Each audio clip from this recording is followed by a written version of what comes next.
working with underserved populations. Prior to education, my wife and I retired from a career in business and real estate development. That sounds pretty fancy, but it was all in very small towns. Othello would actually be the big city compared to most of the towns we lived in. But we did that for 2 different states, 3 different businesses. And retired from that. My daughter convinced me to work for design a summer program for a youth home in Montana, and I did, and fell in love with working with the students, and went back to school and got a degree in education because I realized that I could make some changes in people's lives. And after a few years of teaching, I realized that my administration and leadership experience could help me reach a broader spectrum of students. And so I went back and got involved in leadership. And so my wife is the executive director of philanthropy and marketing for the Girl Scouts in Eastern Washington. And her main thrust is working in underserved communities. So she's very excited that there's 3 Girl Scouts in Othello, and she hopes to improve that a little bit. But I appreciate the faith that's been shown by approving me to come and work here, and I look forward to getting started as soon as I get the carpet in my new house. Great. Thank you. Welcome. Thank you. Thank you. Now we're going to have Jenny McCordy, who is our new Director of Athletics and Exercise and Nutritional Science. Hi, good evening. I'd like to thank you all for the support and opportunity. I'm super excited for this school year. It's going to be really successful. I'm invested in these kids and this community, and I just can't wait to get going. I've always been a Husky fan, born and raised here, and I'm just excited for the opportunity. Thank you. Go Huskies. So we're excited for you as well, but most of the conversations that I've been having recently are not positive. My daughter's not happy. I believe it was Tony's daughter was talking about who are we going to have for leadership. So the kids are going to miss you in that position. But Yeah. I'm excited for you in your new role, and Thank you. so good luck. Thanks. And your title's super long. Are you going to come up with a code? I'll have to. We'll That's so abbreviate it. long. Thanks. All right.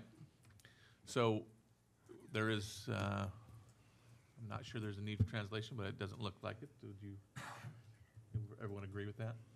I don't want to be the only one making that call. Okay, so we'll move on to item A3. I'll accept a motion to approve the agenda. I move to approve the agenda,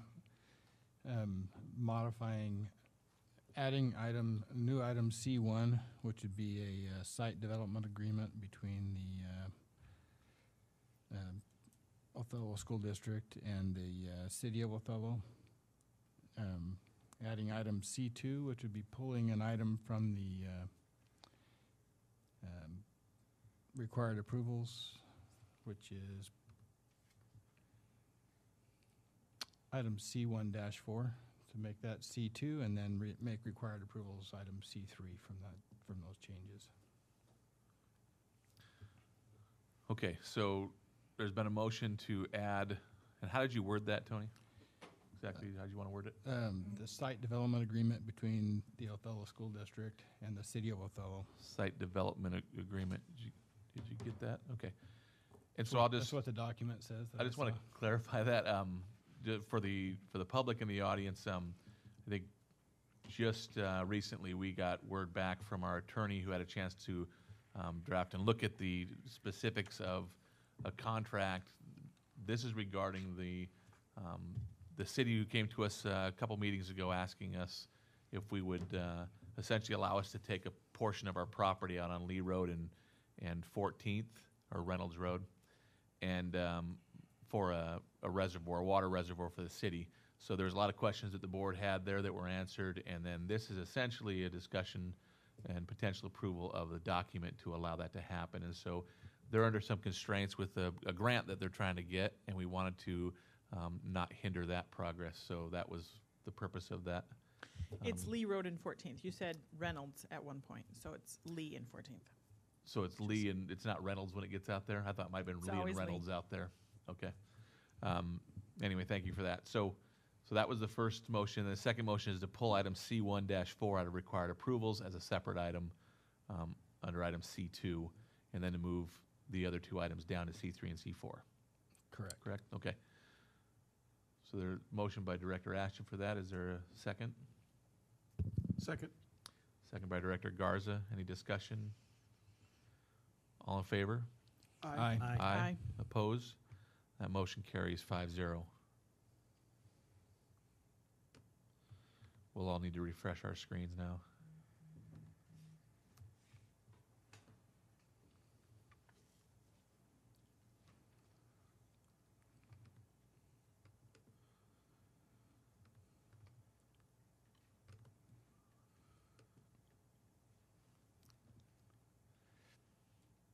Assume we can go ahead to B1 and B2 and then refresh when we Sure. get down there, right? Well, Unless she's. got Tilly it is down really there. fast, and so I elaborated a little bit because I knew that she'd have it done, but she kind of let me down. So, but we are going to move on to item B1. Oh, oh my. Sorry, Tilly. So we'll move on to item B1, public comment. Is there any request for public comment tonight? Okay. So no request for public comment. I don't see anyone jumping out of their chair looking angry at me, so I think we can move on to item B2, board member reports. The first item under board member reports is a legislative report. Director? I do not have anything at this time. That was fast. We'll move on to our second item.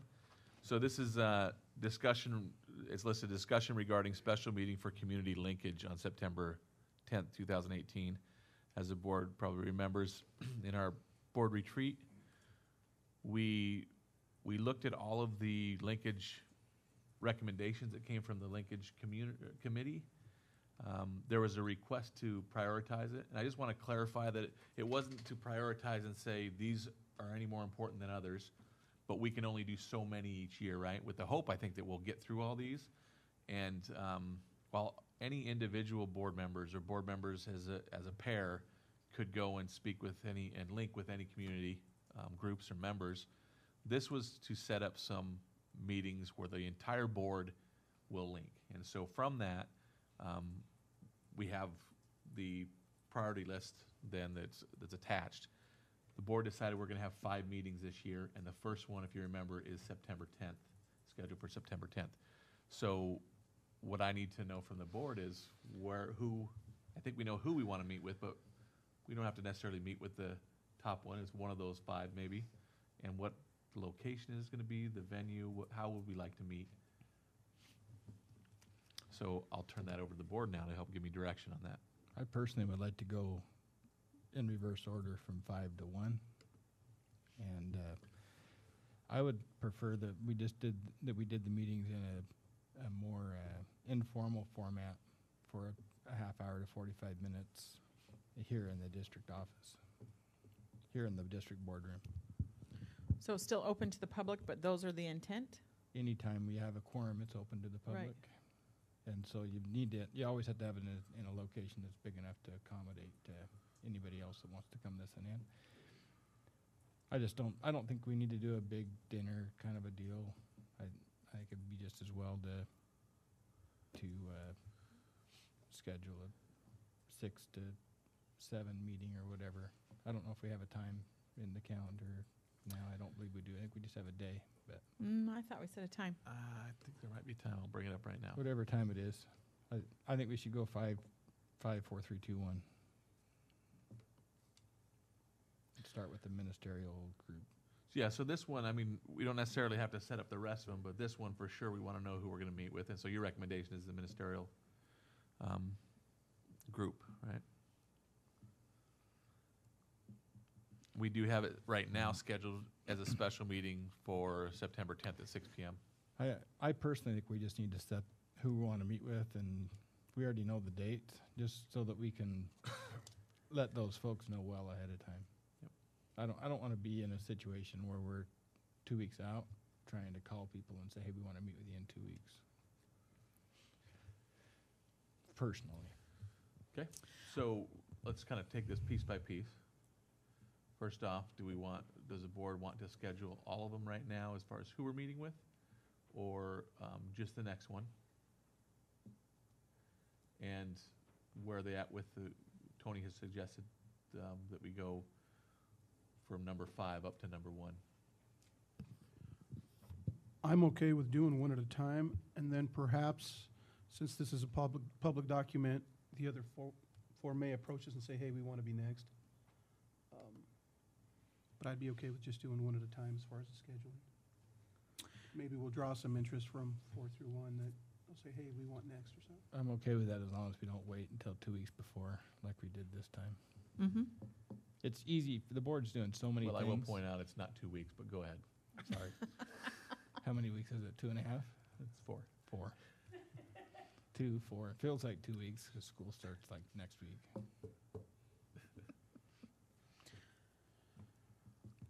Just to me, the more lead time, the better chance you're going to have people coming. Well, and that was talked about in the retreat. Right. Well, and I think as in whoever sets up the meetings and calling them and saying, this is the time that we were thinking for you, they could at that time say, oh, that's our busy season, or no, that's not going to work, or something along those lines anyways, so. And I guess for me, Mike, if we want to do it that way, I feel like personally that we need to assign a board member to make that his responsibility to remind the board, his or her, Well, rather thank than you. the president. There's so much on the I think president's someone plate wants to bear already. responsibility. No, that, I just needed to say or her. So it I sounded did like say you were, him or her. Jen, you were Already came up with agreeing, this list. you were agreeing with Tony, sounds like, with doing it in advance. Is that what Yes, I definitely think in advance. what do you think, Ken? I believe having the number 5 one first and calling the others and giving them the dates of our scheduled meetings that we have and seeing which dates would work out for them. Well, in the PAC meeting, we're not scheduling that. It's already scheduled. We would just need to get on Yeah. the schedule, whoever is the scheduler. Yeah, it may or may With the not others. coincide with one of the meetings we already have planned. Could be an additional meeting since it's already set up, or Right. could be one of the 5. Okay, so Ken agrees with advance, but not necessarily with setting it in advance who we meet with. Yes. but I'd be making sure that okay that's with gonna work. Ken's suggestion of reaching out to him and saying, here's the available dates. Put you, Yeah, Put your name on you the can't, date, which they would can't work fight for over us. him, so whoever chooses the date first, that's what Right. they've got it, right? What are your thoughts on that, Jen? Okay. All right, so we're going to make sure that the people are decided in advance, the groups who we're going to meet with. So the next thing then would be the format. So I had spoken with Mrs. Oursland, and I can't remember the title of the class now. Used to be home ec, not cooking. What? Chef class, thank you. She did say that depending upon the timeline, we discussed it would be interesting for them to try one of her classes to try to make cookies. And she was willing to explore that option. Cookies always, food always gets more people to come, I think. I think of church events, and so that gets people. And I like Don't make food. me get here. And they need practice. I like it. So other than the food, what format as far as discussion? Or Tony recommended an informal discussion. Would that be, Tony, where we just kind of sit and just chat, nothing pre-planned? You mean no pre-planned presentation or anything like that? Correct. Is that what you thought? Okay. How's the board feel about that? And typically we have had a presentation we do to try to maybe get the conversation rolling, but Well, I think with this first group, they would definitely, because they're smaller and a little more intimate, they would definitely say, here's our concerns and here's our thoughts. Whereas the other ones, maybe not so much, but you got to start somewhere. And so I think that would be a perfect place to start for the first one. I guess it Okay. depends on, you have to Who refresh comes? my mind of, like McCain's, and my memory was we were inviting leadership, or were we thinking every employee of McCain's we were gonna invite? Or same with CBHA, I thought it was the board, or the CBHA board, or something like that, but so I don't know. I don't mean, remember it exactly. I'm just telling you that I'm inclined, and I have this ability to do this since you guys made me president. I'm going to delegate this to Jen because she actually had the specific ideas during that committee. I think Jen, you're gonna be the best one to really to know who to contact, to know Okay. conversations that were already had. So I appreciate if you do that. And I like the idea that you're talking about the informal with this group. I'm getting a lot of nods, so I think that's, we Right. can always decide to change it after the first one. Cookies if are it doesn't pretty feel like we- informal, so. Yeah. Right, maybe cheesecake at one that's a little more formal. And then the other ones we could even, when it's set up, it could be, do you want us to give you a presentation? And then we just open it to questions, This first group, most of them have children, or they're all here. They all live here, they're all big ties to the community, whereas some of those others are not as much, so. So it sounds like our next meeting then is going to be with the ministerial group, September 10th from 6 to 7. An informal setting, hopefully some cookies that are prepared by our students. And then, Jen, you're going to find out, you can get the dates from our calendar and find out who then we'll be meeting with in the other ones and what kind of format they might prefer in that. Is that correct? Yes. Am I also inviting the ministerial group? Yes, please. Right. To let Okay. them know that we're meeting on the 10th. So would you say, Jen, by the second meeting in September, you could have the information for the rest of the meetings for us? Sure. Okay. I can try that.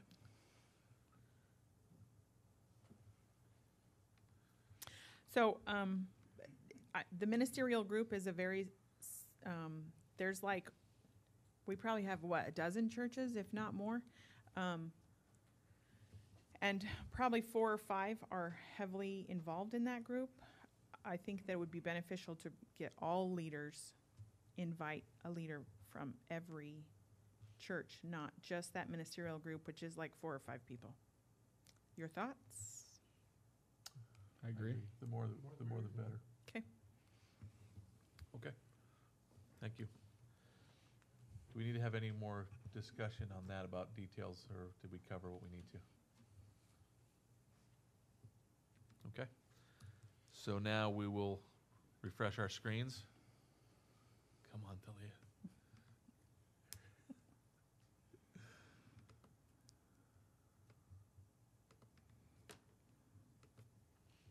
Okay. So item C1, site development agreement between Othello School District and the City of Othello. We have the agreement attached as well as some exhibits. And I forgot your first name, I apologize. Jesse Cowger is my name. Okay. Do it into the mic. Yep, come on up and we'll see if that works for you. Yeah. Good evening, directors. What is going on tonight? I know, wow, it yeah. works. Uh, Can you say your name into the mic and your position? Yeah, please, for Jesse those that don't Cowger know? with Burrell and Associates. We're the consulting engineer for City of Othello. So, first of all, the city just wants to thank the board for squeezing this in and accommodating the city's timeline with the grant that they're pursuing. And nothing's a foregone conclusion, obviously, with the agreement being back before the board. But we're just grateful to get to have the discussion tonight instead of 2 weeks from now, because that gives the city a better chance of getting this grant that they're pursuing. So, are there any details that you want to give as a preface to the discussion here? Or, I don't know that I'm equipped to give too many details, but Dr. Hirsch, you can if you want. Sure. Should we go ahead and have a motion and then discussion, or do you want to have discussion before? The board can do it however they would like. I think discussion first, before a vote. Okay, what do you want to discuss? I have questions. What do you want, Dr. Hirsch, kind of to preface Yes, what we're looking at here?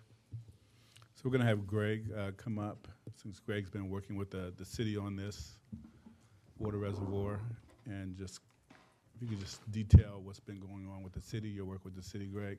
And also what we're being asked to approve tonight, Greg, if you can share that.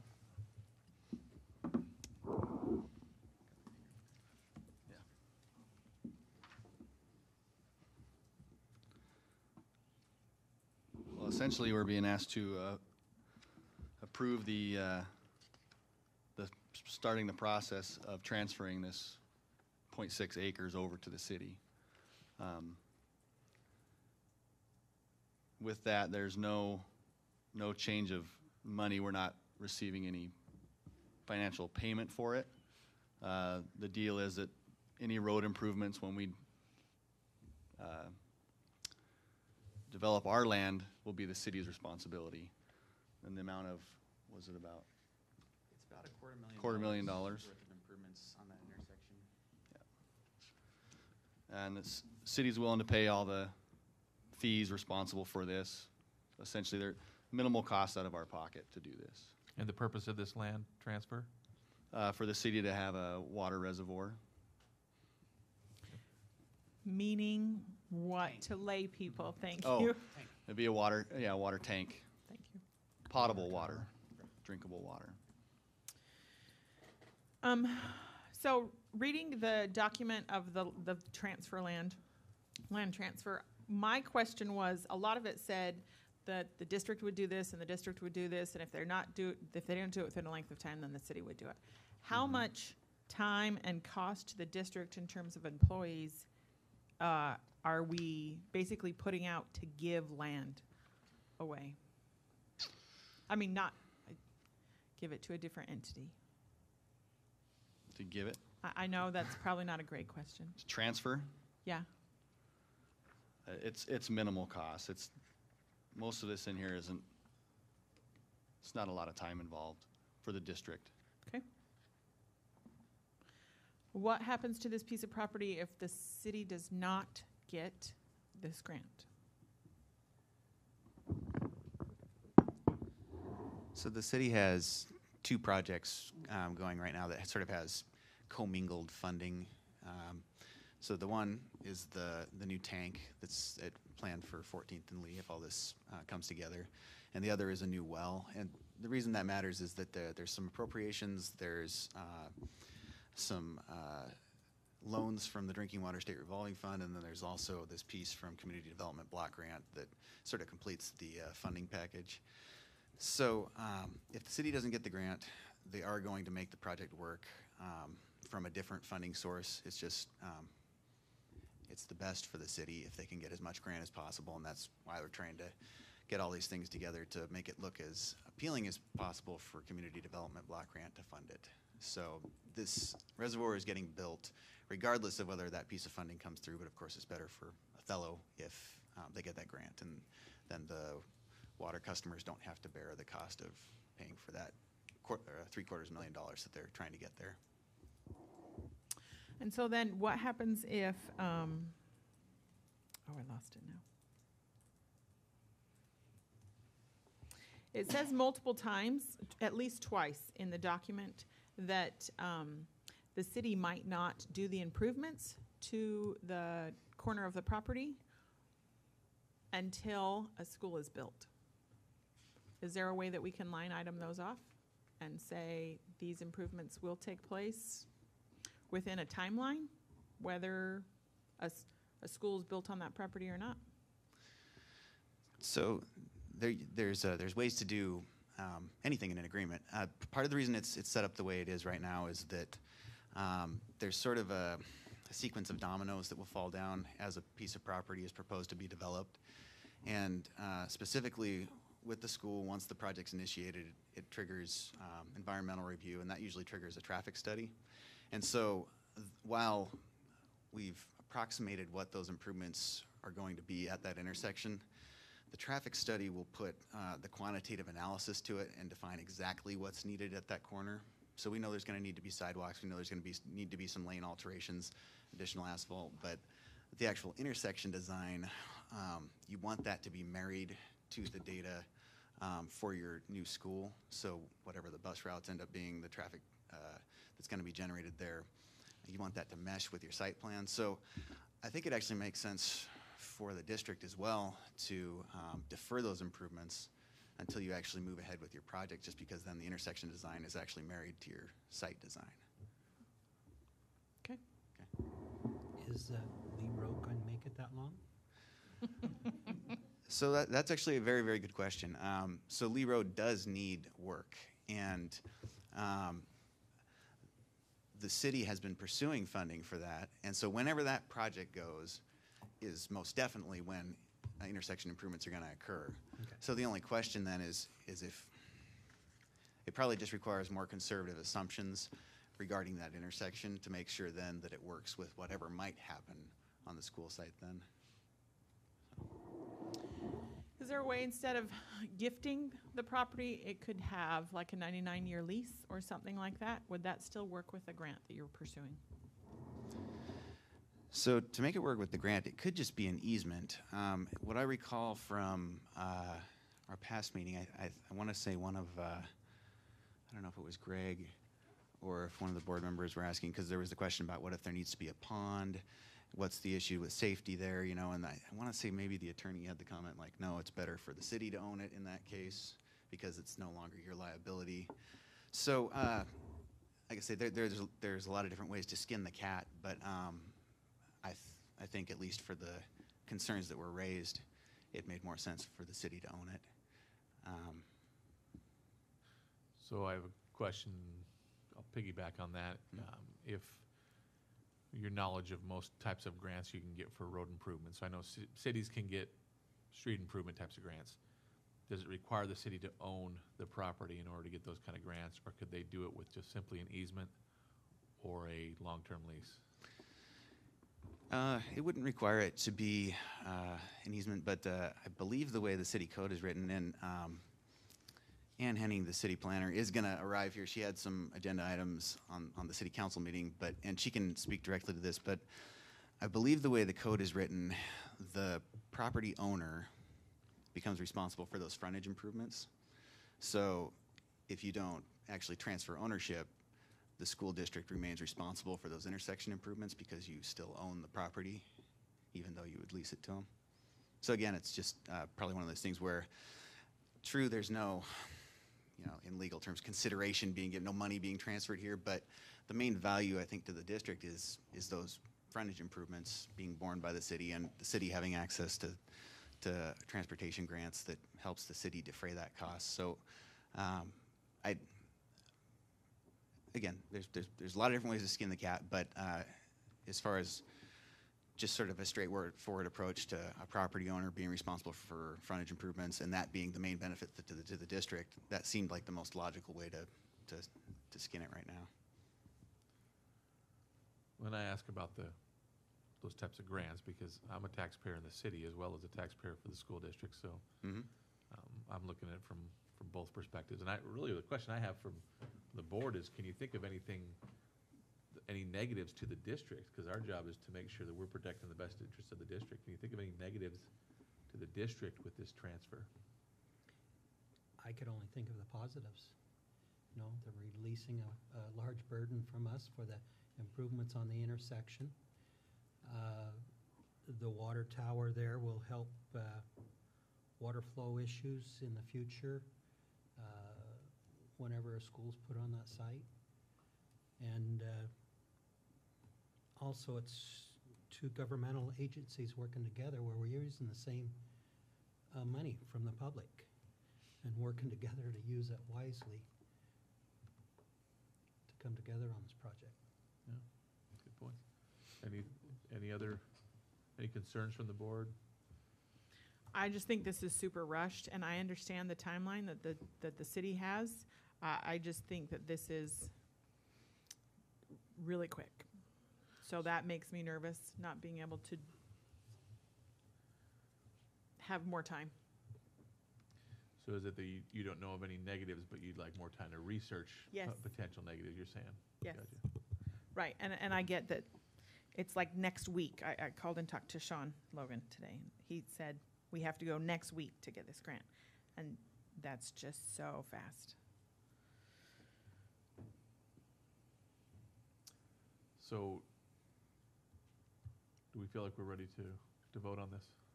If we are, then Move Accept the to motion. approve item C1, site development agreement between OSD and the city of Othello. Second that. been a motion by Director Ashton to approve, second by Director Johnson. Any further discussion? All in favor? Aye. Aye. Opposed? Nay. Motion carries 4-1. Thank you for your time. And we really do appreciate you accommodating us, and I hope your concern turns out to be unfounded there.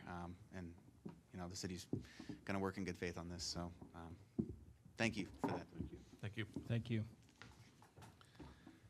Those items are switched. the next item, C3 should be C2 by my motion. Mhm. Yeah. Now, do you definitely want to, does it matter to you to have one before the other? Yeah. Okay. So yeah, the motion was to have C2 actually be the 2018-19 administrative salary matrix. If we refresh, are we good? Okay.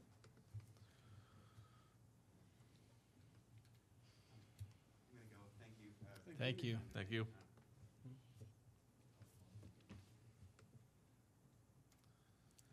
Okay, so we're on item C2, the 2018-19 administrative salary matrix. So this was the matrix developed by Dr. Hertz for general for the base and lanes of pay for his administrative staff.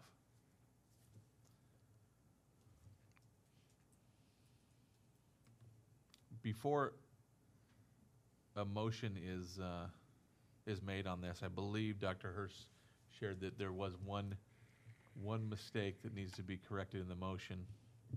If there's a motion to approve, it's Health Services Director should be 218 days, I believe. Yes. Just make a note of that.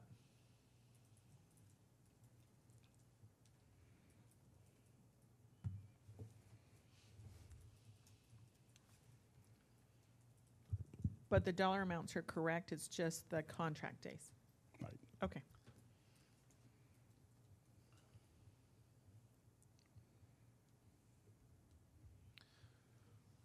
If there's any board discussion or a motion, accept it.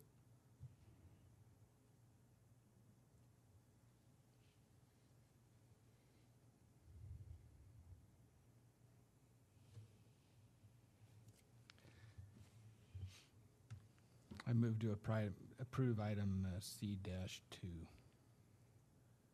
administrative salary matrix for 2018-2019, Do you want to make any comment about the? with the noted exception to the health service director position. Okay, there's been a motion by Director Ashton to approve the salary matrix with the change to the health service director contract days from 223 to 218. Second. Second by Director Garza. Any discussion? Yeah. I know it's taken some time to get this done. I'm glad we're getting it done. As an individual board member, I would have liked to have seen more consistency and more of a way to easily tell that each one of these positions is being paid in a consistent fashion, and from the documents that we were provided, I just don't see that. That's not going to keep me from voting for this. I just want to make that clear that that's a concern of mine going forward, is that if we're going to have a rationale, then it needs to be consistent. Just throwing 5 numbers on a page and saying we're in there somewhere on everybody, to me, is not good enough, not sufficient. But that's just my personal opinion as a board member.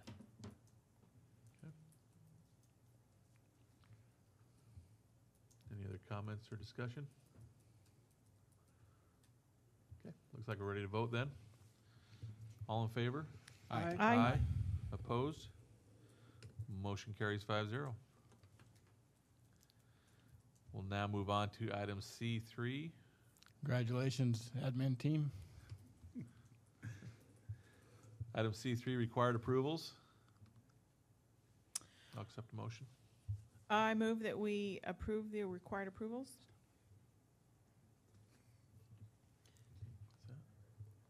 There's that error. What? The special meeting, board meeting was August 4th, not August 3rd.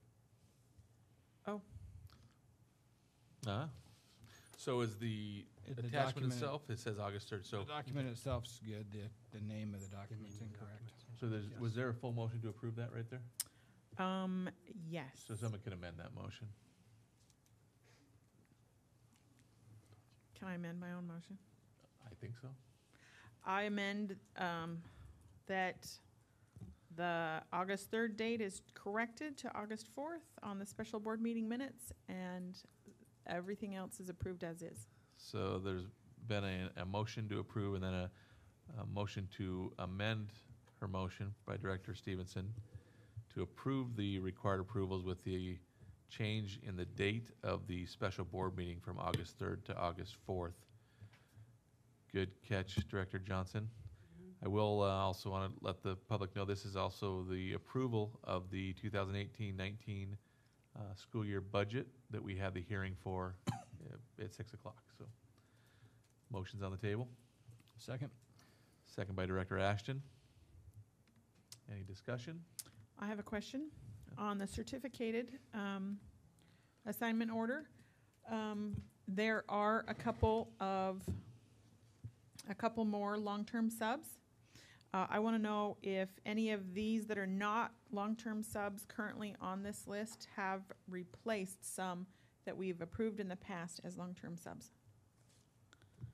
We Is that currently clear ha- what my question is? Yeah, I believe so, yeah. We have about 7 less than last year. 7 less long-term subs. Okay, so last year we had 31. Right. And okay. So did any of these, like, for example, some of those that are in the elementary schools, are they replacing long-term subs that we had already approved? Or do we still have all of those long-term subs that we approved? I think it was like June 25th at that board meeting. We still have those long-term subs. Okay. So there were no other qualified applicants that came forward from that date until now? We have other certificated hires that you see on this list that we've still had openings for, which we've hired. So for certificated, you can hold a certificate, but there may be other factors that could hinder you from qualifying for a position. So just because you hold a certificate doesn't mean you're most qualified. So of course there's references, background check, and those sorts of items. Okay, so we would keep a long-term sub in a position in some of those cases. Yeah, if they were most qualified, yes. Quick question on that. Have we, it doesn't look like we've yet replaced the 8th grade science position. Is that correct? I believe we have 1 8th grade science, yes, that they are interviewing for this week. Just not in this. Correct. Okay. So how many positions are still open now, do you know? We have a high school PE, high school math, and then that 8th grade position. Just 3. Right. We're in a lot better spot than we were last year Yes. at this time. Yes. Good. Any further discussion? All in favor? Aye. Aye. Opposed? Motion carries 5-0.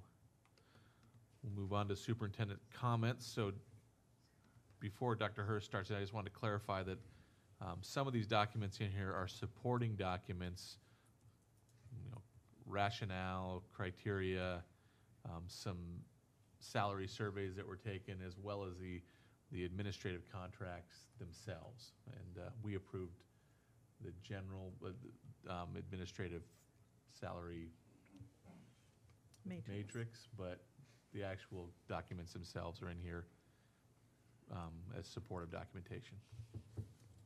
So Some nothing of those- improving in here. This is just informational to us. Just for the board, I think we've talked about this since the new board members came, but I like to see the actual administrator contracts, even though we don't, as a board, we're not required to approve the contracts themselves. The secretary signs those, the board secretary, which is the superintendent. It took, as a board member, it took me years to be able to see the contract. It has nothing to do with the current administration. But I have a fear that if that goes away, that they'll be lost for 10 years and we won't see them. So that's why I request every year that we see the actual contracts, just so the other board members know. Mike and Rob are well aware. But Item C4.1 in here, if you remember, Dr. Hurst, there was any areas that were out of compliance or exceptions. We had asked, let us know when you will be in compliance. So item C4.1 is his explanation of basically saying he's in compliance now and why. So that's informational to us as well. So are we voting on that? Or No, so this is we're not always- doing a monitoring document next time then? Because I've never gone through this part before. This is the first part. Now, if, I believe what policy says is that if there is a area of noncompliance, superintendent will let us know when they will be in compliance. I don't know that to me, that doesn't necessarily say they will resubmit a report that we also approve again. It's in superintendent comments just to, I think, is informational to us. Okay. Everything in superintendent comments is always informational for us. It's sometimes operational, so it's not, our intent is not to have a lot of discussion about that, but maybe some questions for clarification. If that's what the board wants going forward, then my suggestion would be, and just me personally, I would say Dr. Hertz doesn't need to go through creating a whole nother report. I would be fine with just him saying, I plan to be compliant by this date, and on that date, when we have a meeting, to say, here's where you found out of compliance, here's what I've done to correct that. And to me, that's good enough. I don't know how the rest of the board feels. You don't want another 17 pages? I don't need it. I mean, if the entire thing was out of compliance, then it might be a different story. Totally sarcastic, totally sarcastic. No, I caught the sarcasm. Right, okay, thanks. I'm a pro. Just, oh, you gotta catch it fast. But this is what the board wants going forward, so I think Dr. Hertz probably, since this is the first time, he needs to know what's expected of him in the future. What do you think?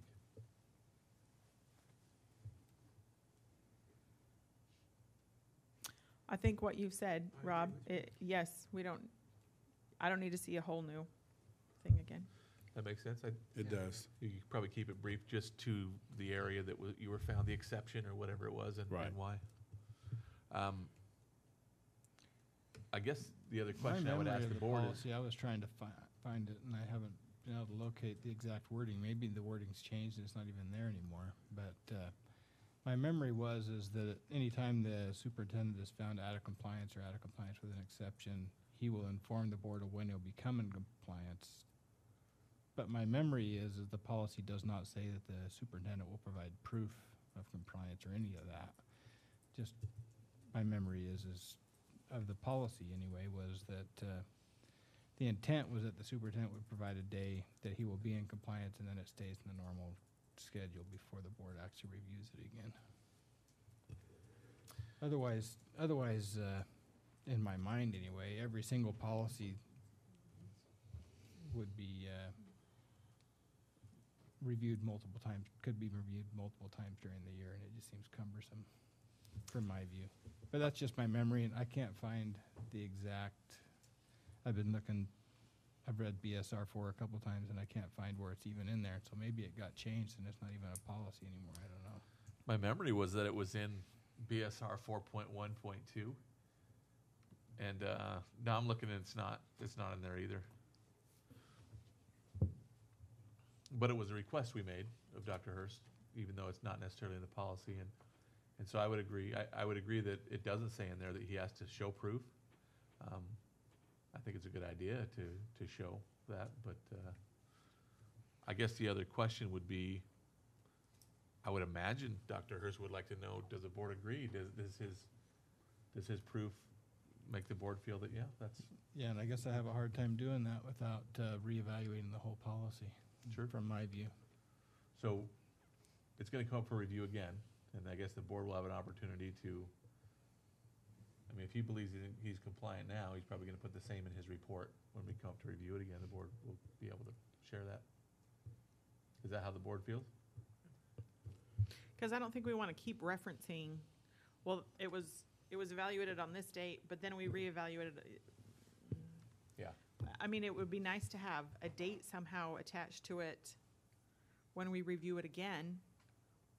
He felt like he was in compliance at this date, because we do reference at our retreat out of compliance or in compliance with an exception. We need to somehow have that date attached to it. Well, one thing I would say is that our purpose of doing this, going back, and Tony and Mikey, correct me if I'm wrong, was that there was a couple times we felt like we got to a year later and reviewed it again, and it was the same, and nothing changed. So it was just our hope that we didn't end up a year later reviewing it and finding the same non-compliance.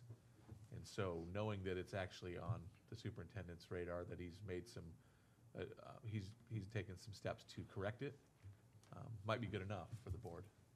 If that is, and that it's not just forgotten until next year. Personally, that's okay with me. I'm okay with that.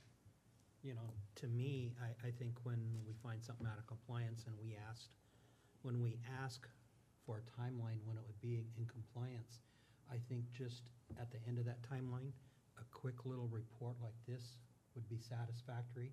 And then when we bring up for review again, we will have that on record to go back and look and show when it was in compliance. So you'd like or to brought see it back into included in his compliance. report, this one? Okay.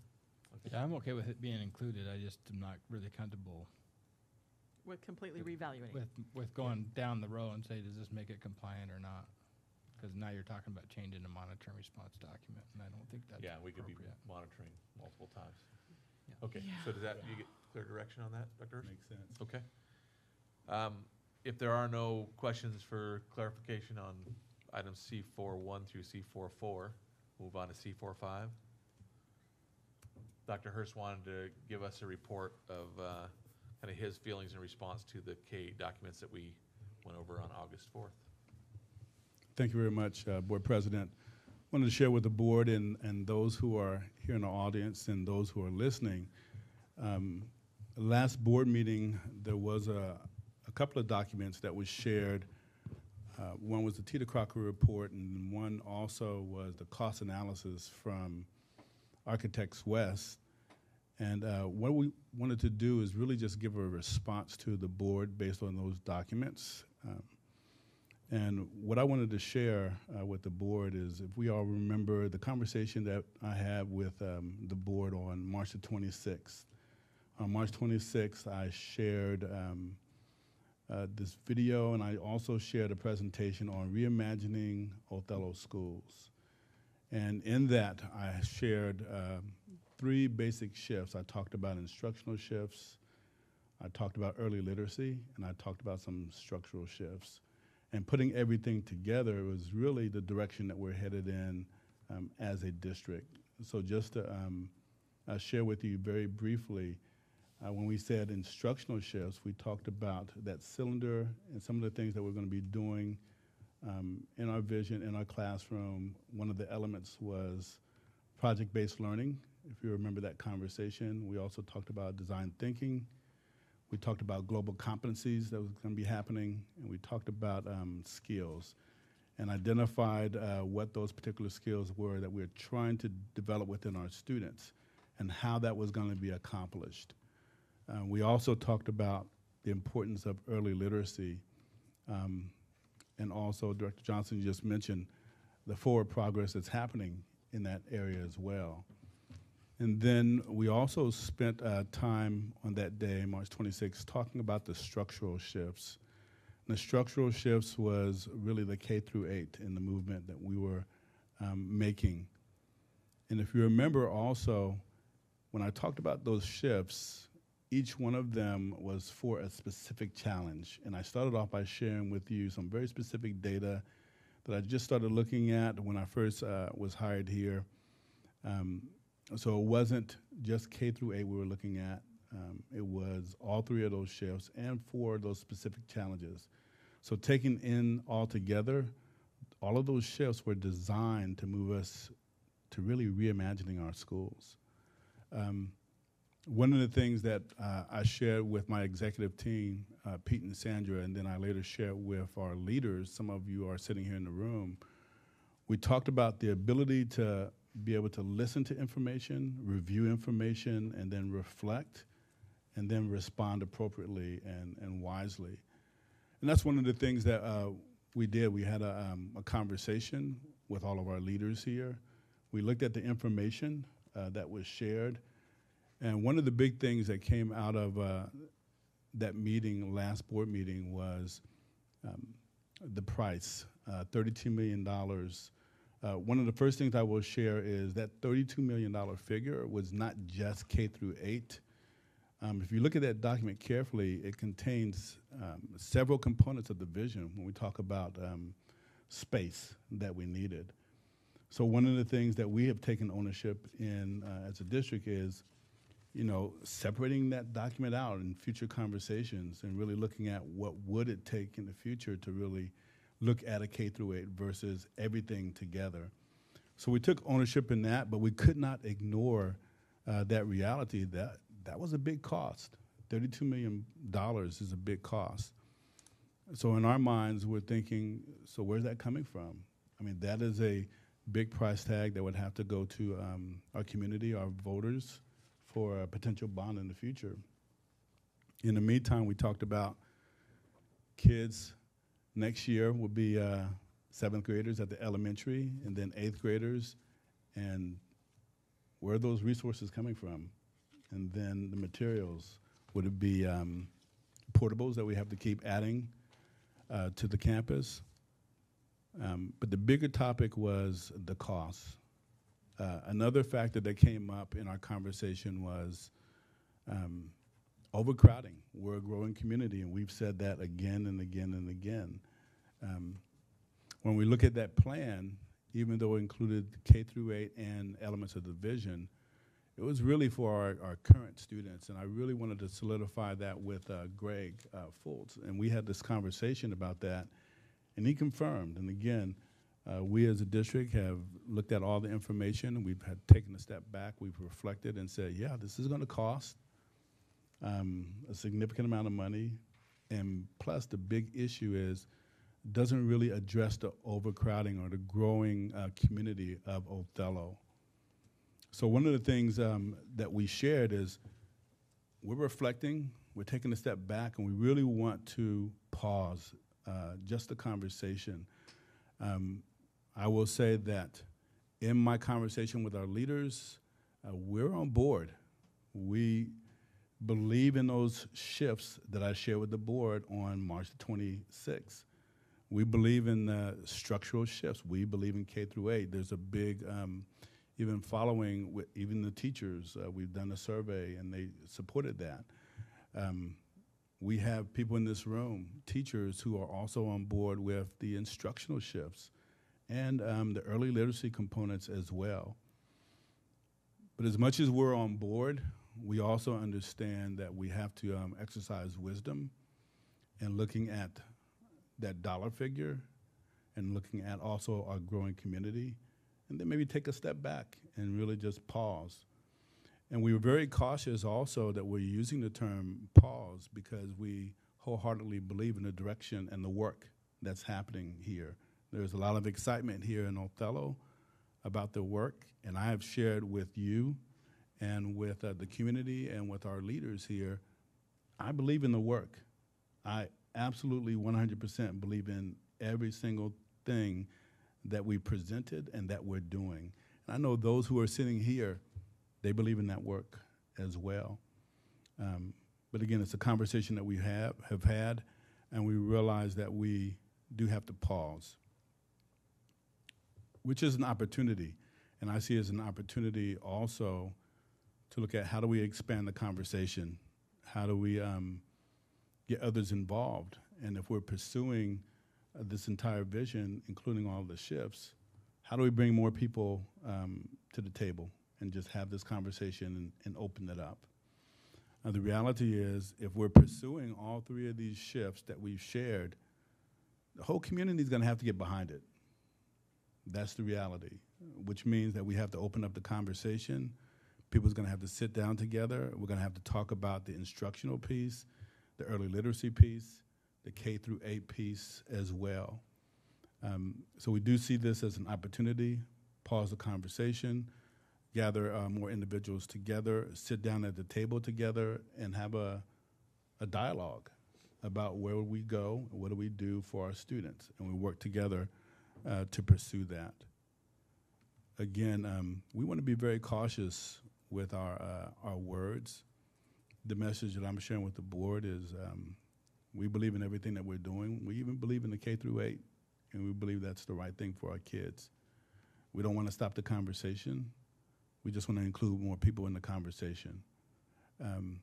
We do know, looking at the agenda, that I believe that there's going to be a proposal from the board. I certainly support the development of a committee, getting more individuals together around the table and have this conversation, and really talking about what is it that we're trying to do for our kids? What are these shifts all about? You know, we've heard Dr. Hertz talk about the instructional vision. We've heard him talk about the structural vision as well. Let's find out more. Let's bring more people to the table. So I am behind that, that piece. So we wanted to just really share that with the board, with our leaders. I've shared it with them ahead of time. But the thing we wanted to share also, there's a lot of work happening here. We talked about the instructional shifts. We're excited about that. There's a lot of work that has happened throughout the summer, project-based learning with the Buck Institute. So you'll see a dramatic shift in instruction this year with our teachers, with every teacher across the system. We're excited, we're focused, and we're moving forward strong. But we are not letting go of the other pieces. We just want to include more people in the conversation around the table. So we thought it was just important to really share that information with the board and those who are listening, that we're ready to open up the conversation about our vision and our direction. Thank you. Thank you, Dr. Hurst. Yep. Any comments or questions from the board for Dr. Hurst?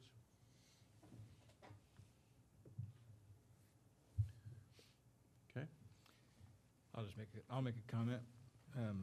I just appreciate your willingness to adapt and continue to move the district in the right direction, but at the right pace.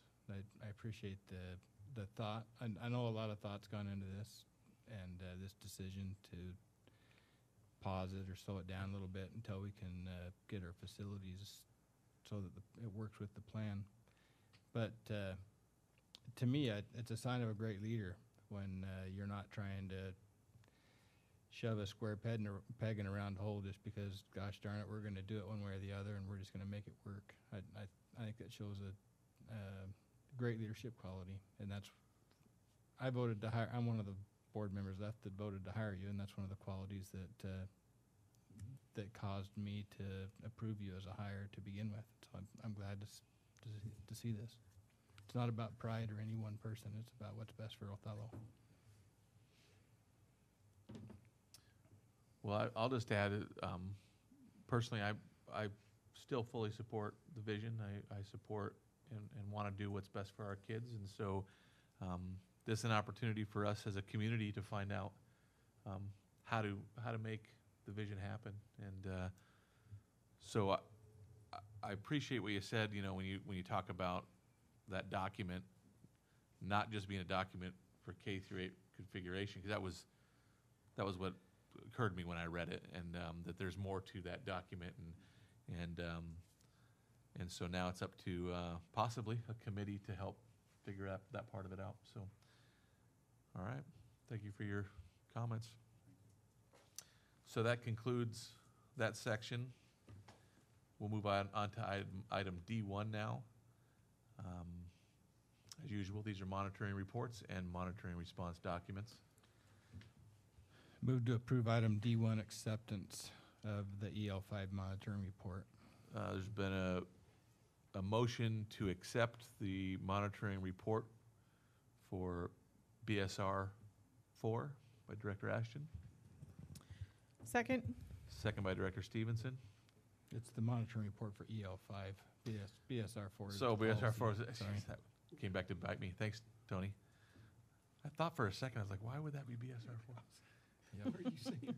Because I put the the reference to the policy on there. There you go. Anyway, there's been a motion to approve or to accept the monitoring report for EL5. I'm sorry, by Director Ashton, second by Director Stevenson. Any discussion? All in favor? Aye. Aye. Opposed? Motion carries 5-0.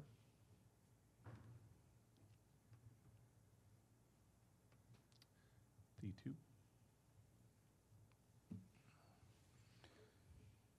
I move to approve D2, board monitoring response documents for EL6, EL7, EL14, and GP13.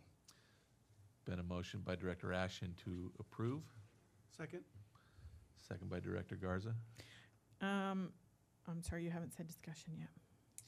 Any discussion? Okay. It might be I'm sorry, not at this point, somewhere else. I'm sure you're talking about policy review, but we're gonna get there. Right, I was jumping ahead. Any other discussion? All in favor? Aye. Aye. Opposed? Motion carries 5-0. Now we will move on to policy review. I want to preface this with, we have one policy as a new policy in item E1. And in item E2, we have 4 policies that were already calendared to be reviewed this meeting. One of them has been revised, so there's one revision. Proposed revision.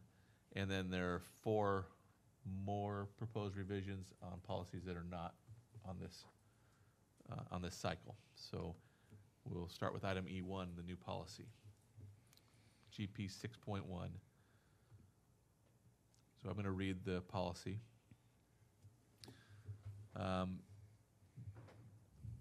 Policy GP 6 talks about committees, board-formed committees, so this would be 6.1, a recommendation to form a committee. There we go. Othello School Board Facilities Advisory Committee would be the name. The purpose of the Othello School Board Facilities Advisory Committee will be to provide the board with options relating to both short and long-term facility needs. The duties of this committee will be the following.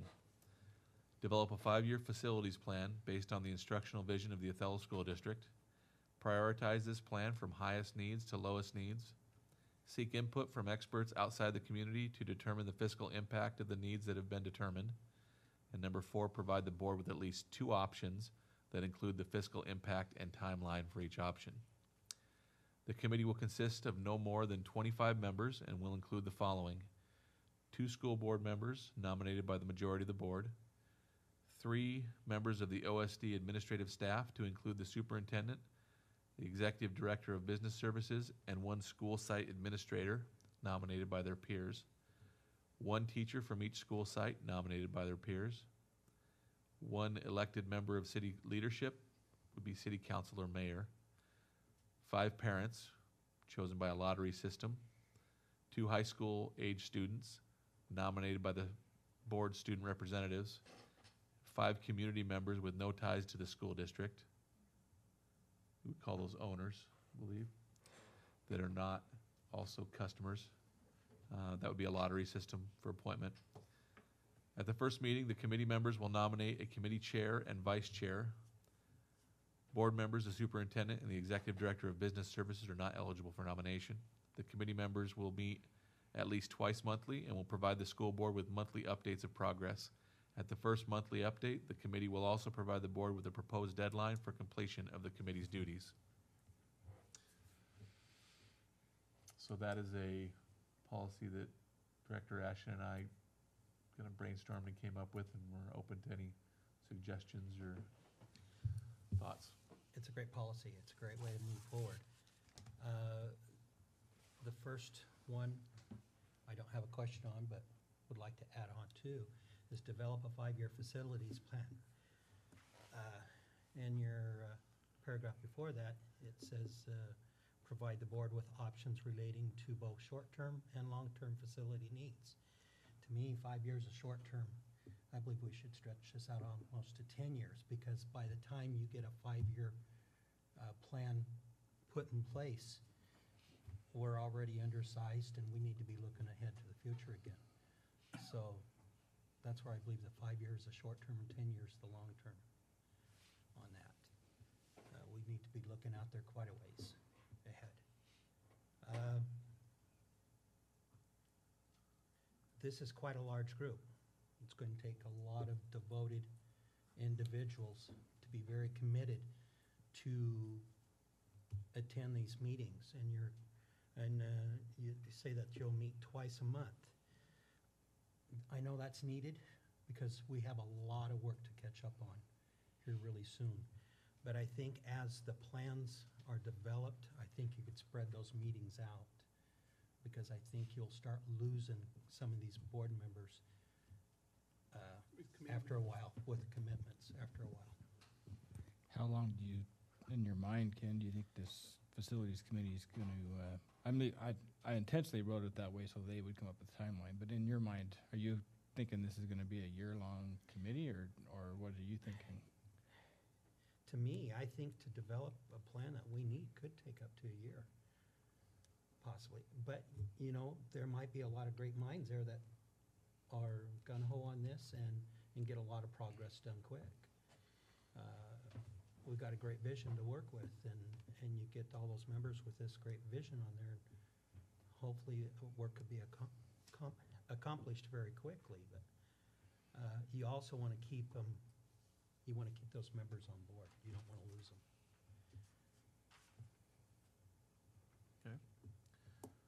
Jan, any comments?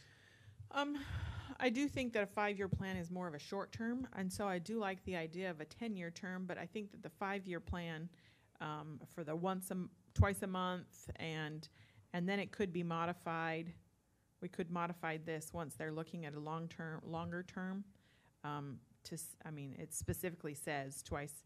You know, depending upon the committee chair and vice chair, I think could at that time come to us and say. So we've come up with the 5-year plan. Now we're working on the 10-year, and we would like to start meeting this often, or those kinds of And things. my personal feeling is the reason why I wrote it that way, just so Ken knows, and Rob and I guess together, is my feeling is a long-term plan could be a separate committee. It doesn't even need to be the same people. I don't think you have to have this exact same 25 people forever, but I think we have immediate needs that need to get taken care of. And my hesitation of adding the 10-year plan is that it'll take a year. I want to find out what we need now, and let's get going on it, and then we'll do another committee for what we need later. And some of them could overlap. That makes sense. It could. If but they I want to could stay, also- they can stay. I can but- see this same group building that 10-year plan, because there's going to be a lot of vision, a lot of ideals, and they're going to prioritize those as they go. And the ones that they feel that could be put out further, I think will be part of the 10-year plan. So I think this group could actually do both at the same time when they do the prioritizing of their ideals. But I think, like Rob said at the last meeting, there's the version of the Cadillac and you didn't use Yugo, Camry, something? Versions of those needs. I can't remember what car you used. It wasn't a It was Camry. a Ford Focus. Oh, okay, perfect, Focus, right. So some of those things, I think almost just need to be the prioritizing, wipe that off instead of, we're going to put that in a 10-year plan because it's the Cadillac version and we need the Focus version or the Camry. So we do have some needs immediate that we've got to deal with. The whole reason to prioritize, Jen, from my view is we don't want a committee to tell the board what to do. Oh, What I'm we not want saying- is the committee to give us the needs, and then the board can choose. I'm not disagreeing. I agree. We need the So my priority. hesitation of saying, you just tell us what we need. No. The Yugo plan, I'm not comfortable with that, because I think the board makes the final call. Yeah, and I like the ideal that you've asked for 2 options. Provide the board with at least 2 options that include fiscal impact and timeline for each one. That's great. That helps the board come to the final conclusion, because it's not really delegating that committee down to one option or plan to bring to us. Yeah. That's what we Bring want to us a avoid couple. is Yes. one option means, here's what you should do. Yeah. So at least 2, So, yeah, that's why it's really worded like that way. line in there. Yeah, there might be some burnout, so I'm more for the 5-year, the more of the immediate needs. And as a byproduct of these meetings, part of that 10-year is gonna come with it. So I'm okay with the way it's written, because if you give them both, it's just gonna make it that much longer. Leave it open to people to die off or just get off, say, you know what, there's too much commitment here. So I'd be okay with the way it's written now, because some of that's gonna come as a byproduct of these meetings anyway. The reason way why I it's- came up with twice monthly, by the way, is just because I feel like that we need to get moving as a district to somewhere. And to me, a year is way too long, because you're talking 4 years before anything gets built, if it takes a year to just come up with That's why I was recommendations. mentioning short-term, long-term. By the time you get anything done in the first 5 years, you're ready for the next And one. I do agree with Mike. absolutely I agree like with what that you're way. saying, and I Right. agree with the thought of, let's get this 5-year plan, not overwhelm this committee, and then as soon as that's done, if the board wants to start a committee for a 10-year plan, and some of those people want to be on it, we may write the policy different than this, where we give the people that are on the committee first choice to stay. You know what I'm saying? Instead of they're all kicked off and we do the same thing, we can, if we do another committee for a longer-term plan, we can write it however we want. So I think 25 members is a lot too, by the way, but I just wanted to make sure we had enough representation from enough people. well, and if you don't get 5 5 owners that want to be on it, then you're going to have however many want to be on it, and that's why it says no more than 25. So it could be less, based on that lottery system, if fewer people are willing to make the commitment. To me, the optimum thing is these people go at it hard twice a month, and possibly they finish up before December and come with some options, and the board possibly can do a resolution for a February bond measure if that's the direction the committee gives. So that leaves an option there, and I wouldn't want it to go out that far either. That would be my hope. So in this plan, then, I guess the thought of the long-term in this committee, 5 years is that long-term. The short-term would be next year, Immediate. the year after. Immediate. One of the things I brought up And we about, have a lot of immediate needs. Sure. We need to address. I brought up last time, where I think regardless of configuration, I think that the Wahida setup for separate lunchroom and a separate gym is something that would benefit us now. And so those are, maybe the committee comes up with more immediate needs like that. And so I guess that's kind of was my thoughts on it. It's long-term, and this one is 5 years. But I don't disagree with the 10-year. I think it's difficult. I think it's really hard to look out 10 years with how fast things change in a community and trying to predict what our enrollment's going to be and our needs are going to be. It's so difficult. But I'm for people doing it. What I hate is for people to put a lot of time into something, and you realize 4 years later that all that work you did is like, that doesn't even make sense now, that 10-year plan we had. And I don't want to put people in that position where they feel like I'd almost rather do this 5-year plan, but then do it every 3 years or every 2 years or whatever. But we're always thinking a few years ahead, but that's just my feeling. So as it's written, are there any good discussions? And I think that it sounds like that most are saying they're okay with the 5-year, with the Yeah, and recognition I'm that good. 10-year could happen. I'm good that, yes, and I'm Later agreeable on. with this pretty much. Any that- words in here that concern people that maybe should be reworded? Is the board okay with the balance that we've kind of I think the balance is negotiated in great. there? Mm-hmm. And the process in how people would apply to be on the board, on this committee, not the board. So no Just like specific Rob alluded wording to, you're I just want to concerned make sure that the board would, at least the intent of this is that there'll be there's no more than 25, but it needs to be, from my view, it needs to be broken down in these sections. So if there's, say for example, there's not 5 community members with no ties to the district that want to be on the committee, in my mind, the reason I did it that way is because I wouldn't want somebody to say, well, okay, then we'll add another district person then to make it 25. That's not what I want to see. I want to see these groups represented, and if there's only 3, then there's only 3 out of 5 in one section, not we're going to go get 2 more people from somewhere else to make the 25, if that makes sense. I love how it's broken up. My concern is the wording with no ties to the school district. Grandparents would be considered having ties. You mean not employed by? What was your intent with the wording no ties to the school district? My intent, Yes. employees, teachers, and parents. The difference between customers and owners. Well, I would say grandparents are also customers. It could be, if you wanted to go that far. To me, that's not, unless they have a child that's specifically living in their household. To me, that's where I would, I guess, draw the line. If you're a grandparent and you're raising your grandchild child and they live in your house and you're their guardian, then to me, that's a tie.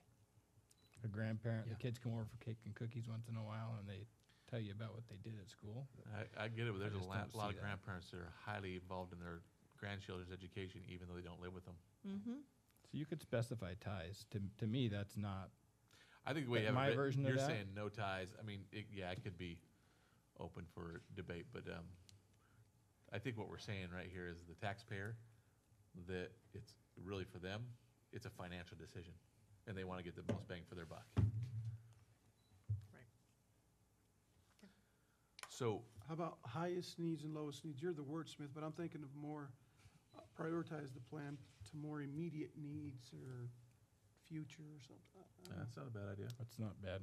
We struggled with that wording, Yep. to be honest. I didn't really Both like Rob and the I highest did. and Two- Highest, so- lowest kind of just doesn't, So the most immediate needs to least immediate needs, maybe. something like that. Yes, I'd agree on that. Immediate Good to, suggestion. Where are you pointing? Number two? Okay. I like the immediate needs for word, Oh, okay. for sure. Prioritize from immediate needs to Less immediate. to needs. long-term needs or Okay. longer term, something like Right. that. So let's say what that is, because that's something Talia will have to fix She right now. can modify. So most immediate needs to, what would you use there? Well, if you say most, then you could To- say least. To more, would more long-term needs or more, Mm-hmm. or to future needs, would you say? From immediate needs to future needs. future I needs. like that. Immediate needs to future needs. Okay, so instead of plan from immediate needs to future needs. Prioritize, Just change yeah. needs or. Right. Or Highest and lowest to Immediate and immediate and future. Okay. That's great. So, Do one we of have the to things vote on too. that? Well, Sorry. that's gonna be, if there's a motion to approve this, that's one of the things that if you take into account the changes we made. So when Dr. Hertz and I met for the meeting, I asked him to read it, and he had a couple suggestions, and I thought it was something he should bring up to the board just to see what your guys' thoughts were on it. So, Dr. Hertz, you had shared a couple things with me. One was about replacement of a chair, or an option besides a chair, and then another request about, I think, admin, right?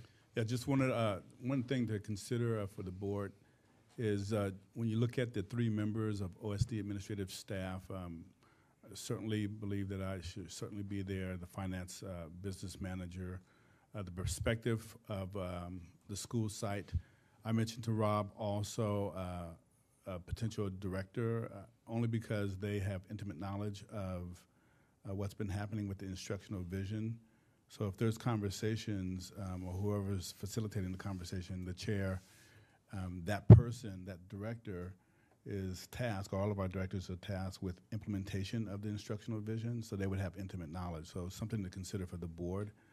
The other thing I mentioned to Rob is just this concept of having an individual that's facilitating all of these individuals who's coming to the table. I wasn't sure what knowledge base everyone would come to around the table, and having someone that could lead us through the process and having a variety of ideas as well, someone who's really skilled in the facilitation process. So just something for the board to consider or think about. Just 2 things I mentioned to Rob. So are you saying bring in a facilitator? A facilitator. Okay. That's what I mentioned. I see what you're saying. Yeah. All right. Was that all? That was it. Okay. No, there was bring in a facilitator and add a I- 4th member of the. Yeah. Right, There's I really just- 2 right, things, right? right. Mhm. Yes. Was there? Okay. Yes. I think that Greg would be very beneficial not to be on the committee, but to be present at the meetings as well, because he has knowledge about, no, you can't do that. No, there's an easement there. Those kinds of details. With this building, you can't add on, you have to do an not an attachment, separate. So not on the committee, but present at the meetings, is that That's- fair to say? Do we need to actually add My that as feeling would words? be is to change item number 3 to say, to seek input from experts both inside and outside the community. And then if,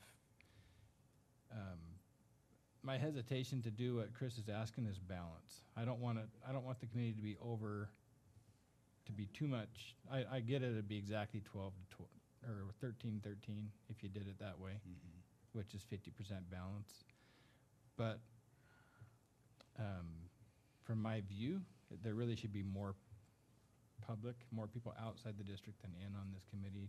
My only feeling of that is because there's strong beliefs of the teachers and school administrators, board members.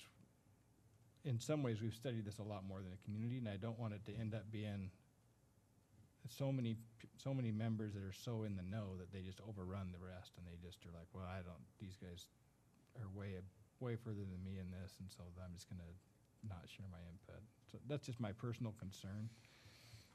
But I'd feel more comfortable with changing item 3, and then if the community wants to bring in some additional voices, whether it's Greg or some other members of the district team, Chris could always recommend that as a committee member to have those people come in and out. Or my other feeling would be is to not have the executive director of business on the committee and allow Chris to change it so that there's 3 members. Chris will for sure be one. There'll be one from the district office and one from side administrators, and then they can choose, and they can do the same thing if you do the inside and outside experts. They can seek input from the finance director as needed and not necessarily have the finance director in every meeting as well. So you're saying to leave that district office employee up to Chris, who that would be? District office admin, you're saying would be up to Chris? My feeling would be is it would be, my preference would be is that it would be in the same vein as everything else, is that it be nominated by their peers, not by Chris. Would be my personal preference, but, because then it's consistent with the So others. if you wanted a director, then the other directors would nominate who they would like to see representing that viewpoint? No? Yeah. Okay. Got it.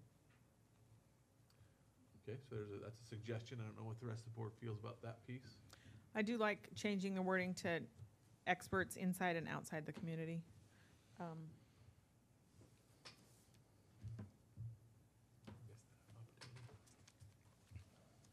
do you think, Ken? No, I agree with that. Mike? The Experts, I think we're experts definitely unanimous part. on experts part, inside and outside.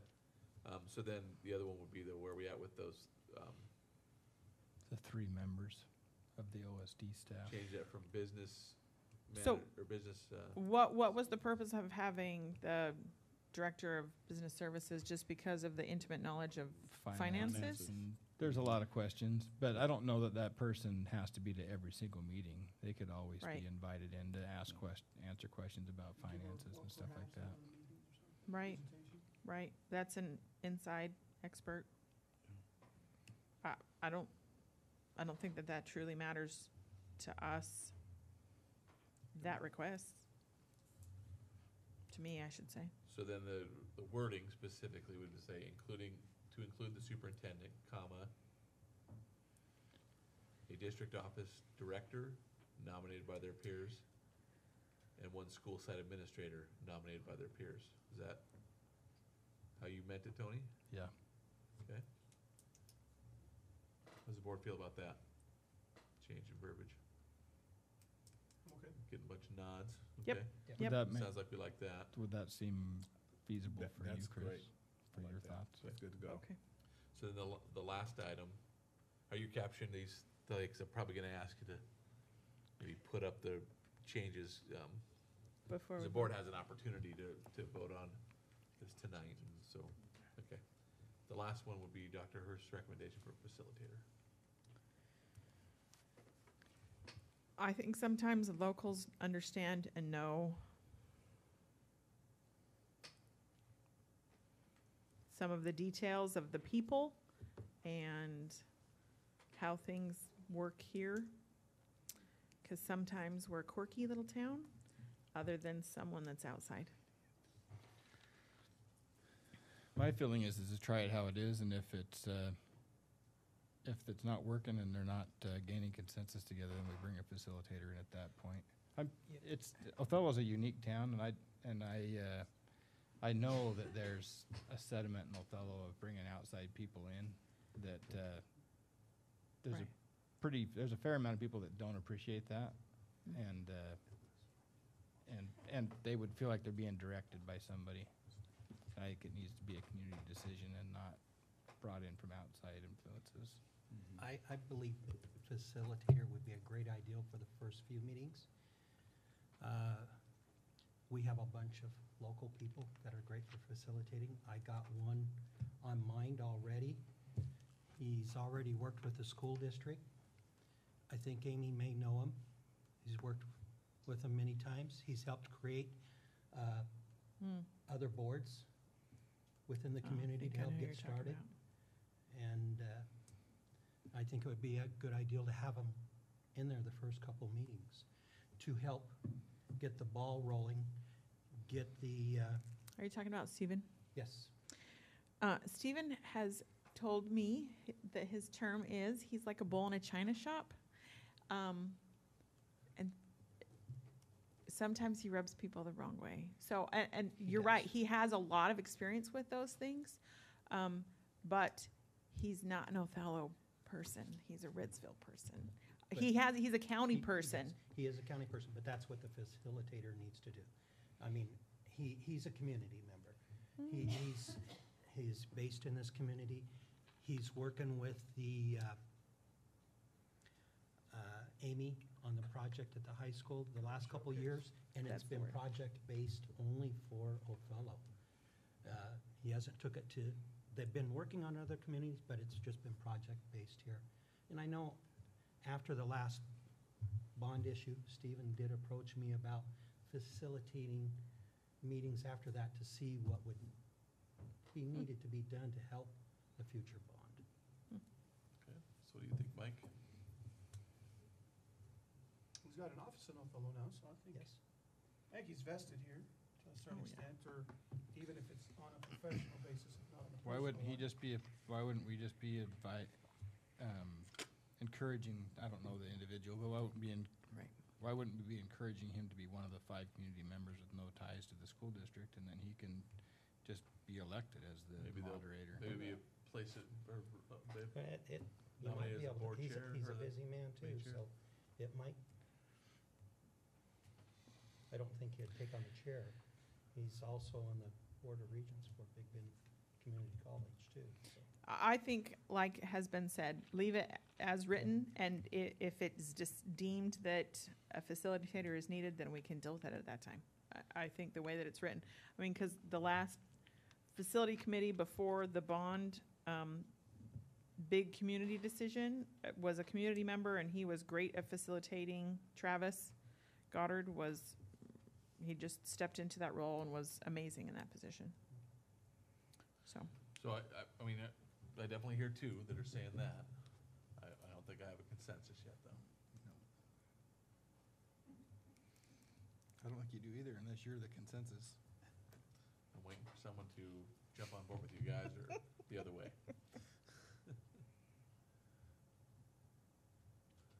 Let's let the committee determine if the facilitator is needed. Okay. So we have some option, but it sounds like to start with, go that way and then see if there's a need for that. And I see value in that, I mean, you'll see kind of how things are going if it's just not getting any traction. And that the board has the ability to say, we're going to request this, I suppose. I don't know how the committee would take it, but. that all depends on who gets If they're not lottery making- nominated for that committee. If they're not making results, they're not making results. So the changes that I can remember are that item 2 will be prioritized as planned from from immediate to future needs. Number 3, seek input from experts both inside and outside the community. The second bullet point, 3 members of OSD administrative staff to include the superintendent, a district office director nominated by their peers, and 1 school site administrator nominated by their peers. I'm going to throw one more at you. I still have concern about burnout and meeting twice monthly. Meeting twice monthly would be good, but after the immediate needs are presented to the board, maybe bump that back to meeting a month? They can always request it, Ken, and we can Yeah. grant it. Well, and that's if what they've what completed they their wanna job, request. then this Well, stops and we start, we What can I always don't want change. is to water it down from the Yeah. beginning and No. just tell people you're not gonna have to put this much time in it. You just No. spend a month and then we'll cut it back. I Keep in want mind, there's I want two people board that are members who committed. can bring back some, kind of sense what's going on in that Right. committee. Right. It might bring it back that, hey, this is getting a little too much. I mean. we- Okay, I'm just, You can always I back see it where you're off. coming from, though. you're Ken. writing policy here, so you're setting it in policy. So Yeah. I just want some leeway or something there, just in case. But policy can always Yeah. be changed, so that is kind of the leeway, I think, of it. That I think as is now, there is an immediate need, there's a pressing need, take care of it immediately. And then if it's just not working out, like we've already said with the chair and vice chair, it can always be changed. I just want people on this committee that are willing to do the work. Yeah. And if they're not willing to commit to 2 meetings, I'm not sure they're willing to commit to 1 either, at the end of the day. Uh-huh. Okay. Good discussion. I think that Do we that's have where a- we landed. Talia, so we have an opportunity for I think she nailed it. I feel it. We have an opportunity then to approve this today. We can approve as a first reading, we can approve as a first and final. Policy allows for us to, if we feel we need to move forward on things, to be able to do it as a first and final too. I move that we approve this as a first and final reading with those modifications that are they're done. So we can see them. Okay, so there's been a motion to approve as a first and final by Director Stevenson. I'll second. Second by Director Garza. I would say let's all read through this quick and make sure that it is what we thought it was. I can't get mine to open now. I've refreshed, you might have to, I don't, Well, maybe I refreshed the wrong thing. it didn't like it when I tried it either. I think lowest needs to be deleted. Okay.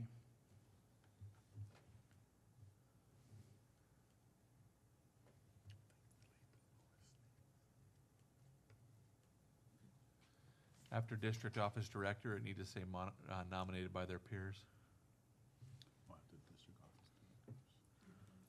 Under 2, you mean change from immediate needs to future needs? We need to add that extra word of needs? Is that what you're referring to? Remove the lowest.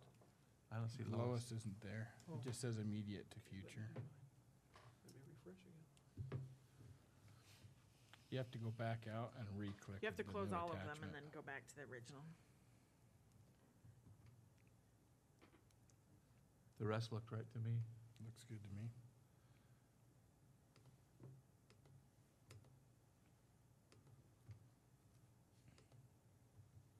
Do we need to say both nominated by their peers, or we just understand with the 3 OSD administrative staff? It's a moot point. It's already been corrected, I believe. I think Talia No. already changed it. You think what? Rob brought it up, and I think Talia already added the word twice. So No, that's there both not on times. mine, it's not added twice. Okay, now it says the district office and, well, I think that we understand what that means, but do we Yep. need to worry about that? that was what I was saying. District Office Director nominated by their peers and We want it to say nominated by their peers twice, is what Rob's trying to say.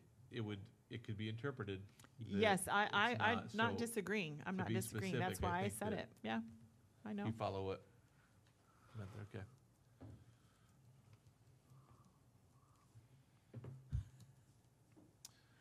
You got the There was 2 one policy writer pros that have to have all of their little wordsmithing, as Mike called them.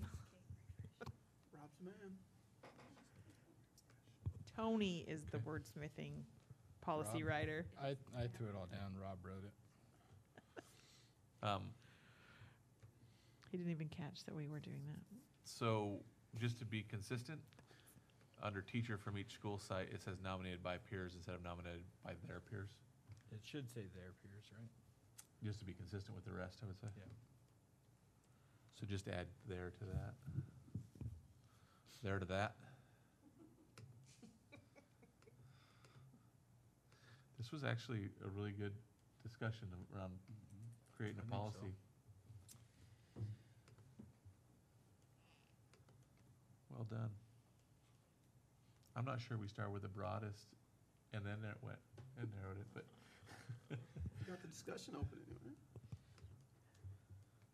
The guy that wrote the policy did.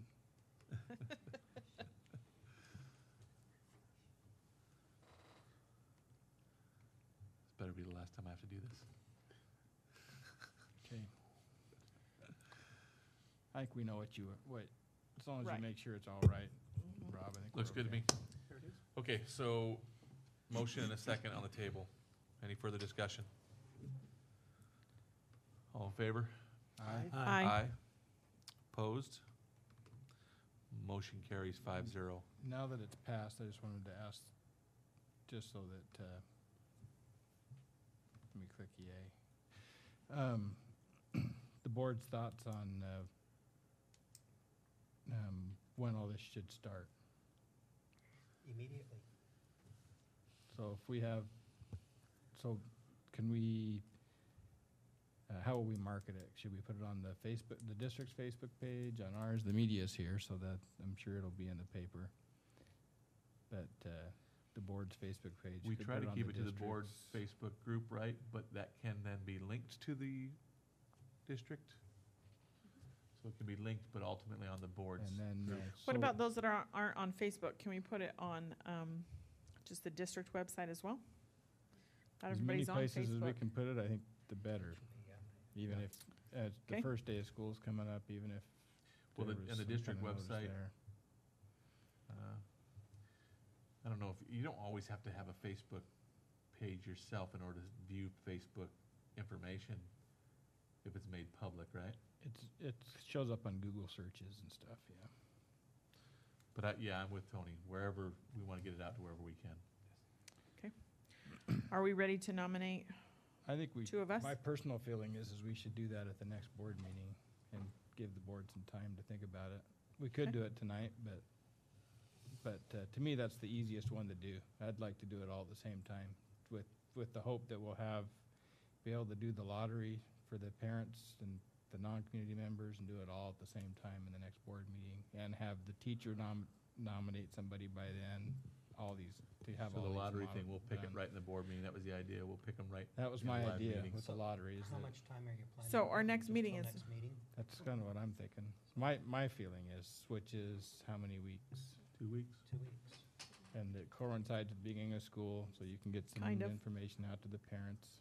I mean, before not. then. School doesn't start until the 23rd. Yeah, gives them another 4 days. from Right, then no, what I'm saying, to put their if you're name in. wanting to pick those people on the 20th, right, is that what you said? Maybe the 24th. Maybe Oh, the- okay. I think it's the week, I believe it's the Okay. Monday after school starts is the next meeting. Yeah, I but- think you're right now that you're saying it. He was right. Yep, before he it's the said it. 27th is the next board meeting, so school would already be started. My Okay. thought would be is that being my tired. feeling would be is that it would be just as well to nominate the board last. We've got all the other members done, and then we'll do the board nominations and have the whole committee. I'm okay with that. Okay. What else? No, a lot of nods. And Okay. then it's just for the board, I mean, Ken's talking about a community member's 2-week commitment. I mean, you're basically, as a board member, if you nominated, you're committing to 2 more meetings. four meetings a month. So just Plus all the extra meetings that we plus have all the extra anyways. stuff. It's, the biggest commitment is from, arguably, the district has a big commitment as well, because they have other responsibilities, and everybody has a job. But we have a job, board member, and now you're adding another additional responsibility, so. Just wanna make sure, it'd be terrible if the board members were the ones that were slacking. Yeah. Okay, so If someone wants to indicate interest, how do they do that? They would contact the district office. yes. Missed opportunity. Greg leave? Okay. One of the things I forgot to do, and I just want to ask permission from the board, under Superintendent Comments, I was going to ask for an update on the portables. And Greg was here to do it, so when he comes back in, if the board's okay with it, it's not on the agenda. It's really just an information item. I was wondering where we're at with that. So I might kind of pause where we're at and then ask him to come up. I forgot to do that. Okay. So, but we'll move on right now to item E2. So, I guess I'll accept a motion to approve any that you want to do at first, or we can do a motion all at once, but EL7 has a side-by-side with some recommended revisions. Do you Might want to be explain that? cleanest, just as a suggestion, to just go down E1-1, and just go down in order, so we don't end up bouncing around. Well, the problem with approving them all is that. Not then- approving them, just because E1-1 is EL6, I believe that's not proposed for a change, right? So then you can knock that one out if nobody Okay. has a. Yes, no has proposed, one. I see what you're saying. No proposed revisions to E1-1 EL6. E1-2 EL7, there is a proposed revision. If you click on that. Side by side, Tony, I'll let you explain that. That was your suggestion. Okay. So my overarching feeling is that I believe it's really the board's responsibility to make sure that there's a short and long-term facilities plan, not the district's. And so my intention of changing the name of this policy and taking out the verbiage about the district will not fail to have a 10-year plan for facilities is because the more I think about it, the more I think it's really the board's role. The board should be having a committee, which is what we just did. It's really, from my view, it's the board's responsibility and to have a long-term plan, not the district's. The district should be part of it, but I view that as a community decision because anything that has to do with finances, the community has to vote on anyway. And so that's my overarching view is basically I'm taking the responsibility of that off, proposing we take the responsibility of that off of the superintendent's plate and putting it directly on the board of directors. That's really the only So- change. Are we going to have to create a GP Yes. to state that? Yep. Have we got a GP already in place? I'd like to see a GP in place before we There will be one, do this. but we've already overstepped our bounds by creating a committee to create a plan that's not our responsibility, so. To me, So, to me, the GP itself's not crucial because we know we don't have a plan, and if you create a GP today, tomorrow we're out of compliance anyway, and we're making steps for this committee to become compliant. So I understand what you're saying. I'm gonna write one if nobody else does.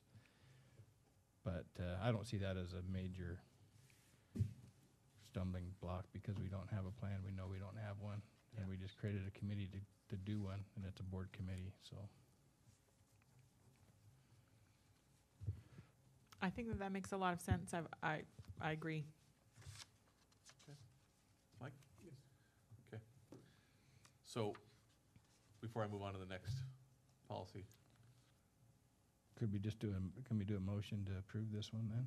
And then, well, that's why I said if we do that, then the way this is set up, it's kind of one motion to approve them all, but we can do them separately, but I don't know, Delia, does that make it difficult to try to account for? No? Okay. Then I'll accept a motion. Just don't bring up the pop-up, right? Motion that we approve the modifications to EL7. There's been a motion to approve the revised EL7 by Director Stevenson, second. second by Director Ashton. Any further discussion? All in favor? Aye. Aye. Opposed? Motion carries 5-0. Okay, so I'm going to pause. And Greg, I apologize. I meant to ask a question in superintendent comments, but I moved on. Just a general question, if you could give the board an update on the Wahidas portables and timeline. How are we doing with that? The Wahidas modulars, I like that word better. Modulars, you Modulars. You're not carrying them anywhere? I've been working on that instead of making them portables. Scheduled delivery is, the first half should arrive Thursday afternoon, and then another half on Friday. They deliver them one at a time. So all of them will be on site by Tuesday of next week. The grounds crews got the irrigation lines moved. We've got water lines in. We've got electrical stubbed up for fire alarm and technology. The sewer will be stubbed to underneath the portables starting tomorrow or Wednesday, and try to get the concrete back in on Wednesday. But it's not crucial before they start showing up. They can still do that on Thursday or Friday. And as soon as they're on site, we'll get Big Ben in and get them started on their work. Tentative schedules for September 10th to be completed. That gives us about 14 days to set them up and wire them, and it's a big push. So is it currently on schedule from what we were told? Yes. Originally, we were told the 20th of August for delivery, so we're starting, A couple days early? yeah, 16th, 17th, but then skip the weekend and you hit the, So when you said stub up sewer and then redo the concrete, are we taking out the concrete?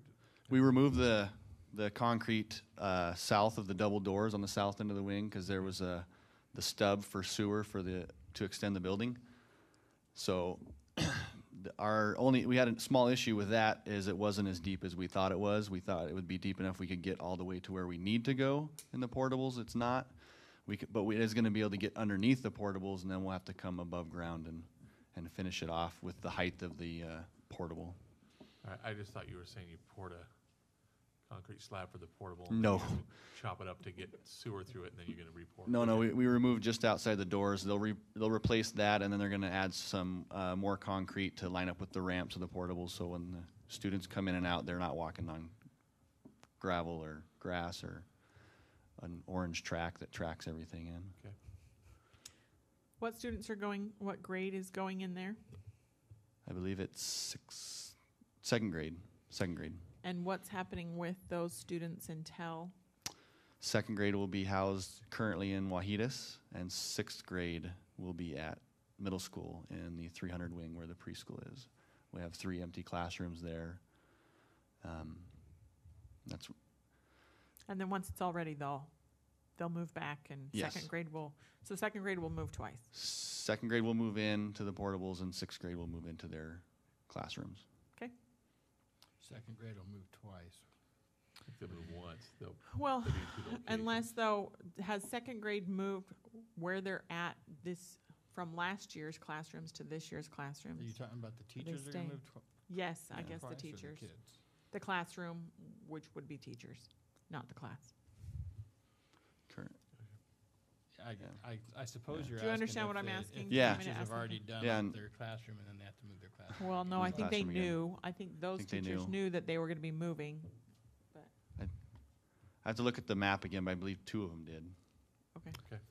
Yeah, it was a site decision to house those those second graders in the sixth grade classrooms temporarily, and then have them transition to the modulars when they're available. Any questions for clarification from? All right, thank you, Greg. Thank you. We'll move on to item E1-3, EL14, Balance of Student Diversity. There's no recommendations for revisions there.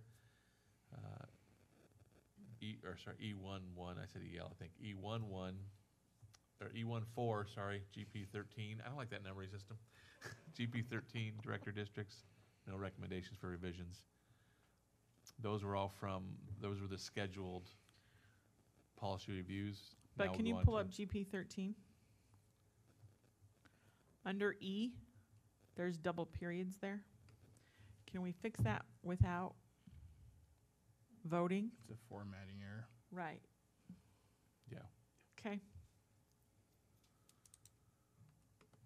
Okay, good catch. E1-5, EO4 proposed revisions and side by side, if you click on that. They get more difficult as we go along, so do you want me to take the lead on this one as well? Sure. I guess I wrote it right, the revisions. I don't know if you guys have all read this, but basically, I'm proposing that we change, the written criteria to be, more specific. So I'm taking out where it says based on written, proposing we take out based on written criteria and adding section item 2, which is a failure to follow a board-approved compensation criteria, which outlines the methodology for determining compensation. And adding item number 4, a failure to consider the total funds available for compensation as outlined in EL5 budget planning. My question and about taking out number 8, 10, and 11. that one was, so since this is EL4, is it odd to reference 5 that hasn't happened yet, 1 year of 4, or does that matter? You probably need to approve EL5 before EL4. It would have been, I think in this case, now, it wouldn't normally be an issue, but in this case, because we're talking about EL5 that's also being proposed for revisions, then yes. But if they're in a policy that's already set, no, to reference another policy, whether it's higher We or have a lower lot of number. policies Doesn't matter. that do that. Okay, okay, That reference All other right. policies. that was In one this question. case, I actually do think we probably need to approve EL5, because if it doesn't get approved, then you have to go back and I agree. redo Okay. EL4. So we're gonna jump to E1-6 EL5 revisions? So this is the budget planning. And so item number 2, I'm proposing that we change to say a failure to provide the annual budget required for board approval at least 30 days before approval is needed. This report should be designed in a format that is easily understood by both the board and the community. The report should include both a summary and a comprehensive version. Just trying to make it more clear for the superintendent as to what I feel like the board wants, so we don't have to show up at a meeting and say, man, we wish we had a summary format. Now we have a policy that says you will do a summary format and a detailed one. Okay, but because if we approved this, when this goes to evaluation, monitoring, whatever the word is, and because it wasn't done, but we changed this after we already approved the, The board always takes that into or should take that in consideration. okay. All right, then, I guess go on with your reading, because then I'll have more questions.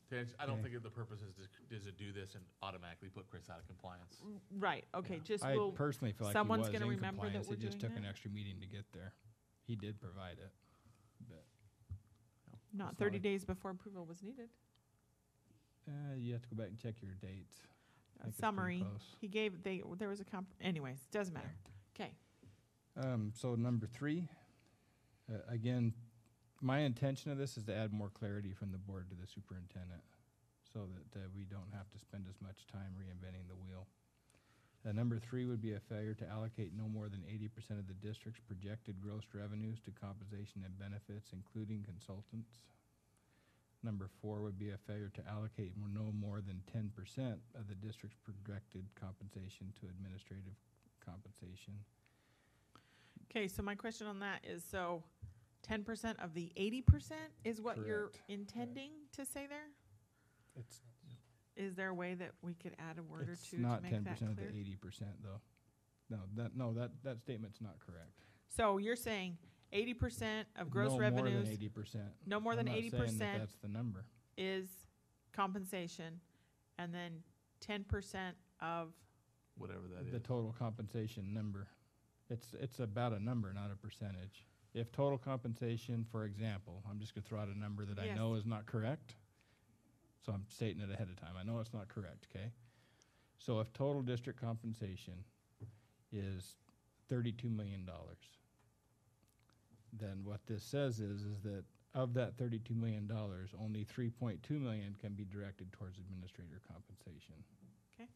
It's not, because 80%, that maybe the district's only using 76. It just says no more than 80.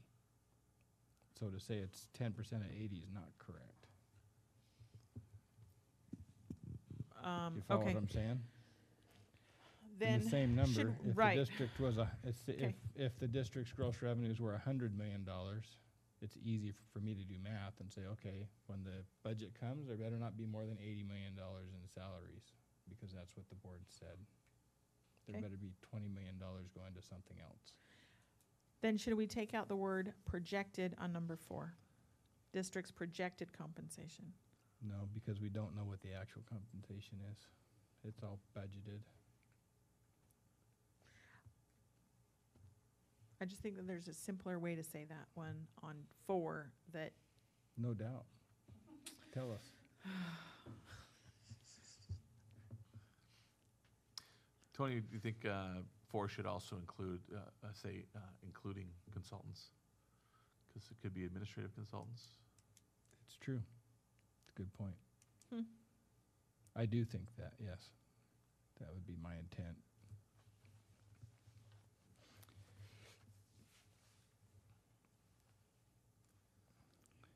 But for me, the whole intent for me as a board of directors is part of my responsibility as a board of directors is to make sure that our funds are being allocated prudently. And to me, the discussion really, maybe these numbers aren't even right, but to me, there's a number that I should be able to go to the community with and say, as a board member, I don't want any more than 80% of our funds spent on salaries.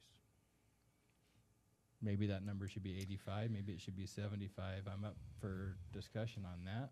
But So, as a board member, I think it makes it a lot simpler for everyone. I do like the idea. However, we just got another $7 million just for compensation in revenue. That's correct. And so it's always been like 79, 80% in the past.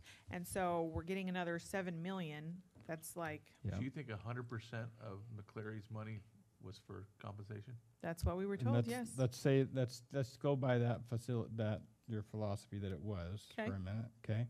McCleary also said that the part of the reason for McCleary was to free up funds that districts were spending on teachers and compensation that they should be spending on other areas. Okay. So I would argue while you're correct on the 7 million, the other 30 million was too high. Okay. And I that's can why see your they perspective on that. came up with the money. So we're talking 80% of a much bigger number now. From my view, I still think 80% is appropriate, but personally, I understand what you're saying, but I also understand that the You're right. 35 million, whatever it was last year, some of that money was spent on teacher salaries, and that was never the intention of that budget to be that way, and that's why McCleary came about. I can see that. And we can always change this number and realize this isn't going to work. To The current budget, 82 by the or- way, Chris, is more than 80, correct? We're at 81. Really, I think it's just a little fraction over 81. So technically at 80% a year from now, this is another one where you can't pass in good conscience, I can't as a board member pass it this week and then say, oh, Chris is out of compliance because we approved a budget last week that said it was okay. Right. But a year from now, I may have a different feeling on that. Okay, can you go to 5? Unless we have other That was discussion. Rob's addition. There you go, Rob. So instead of unreserved and undesignated, just to unassigned, because that's a verbiage that was used in our budget. And then I thought I had put budget of the annual budgeted revenue. I'd prefer that rather than annual revenue, because if you just say annual revenue, then you figure that out on That August number 31st, changes. Right. not knowing in advance. So I would want that to say 10% of annual budgeted revenue And to while be more clear. the consultant's concerns are valid, I personally feel like that we're well above 10% right now, so I don't see that as a concern. The district would have to spend $4 million according to that budget before they even got to 10%. So I don't think you're encumbering the district in any way by setting it on the gross receipts, from my view, on gross revenues. And if we were 10.2% right now, then I would maybe tend to agree with what she's saying, but we're not. Okay. I think you're right. Annual budgeted revenue is essential. Because that number changes all the time.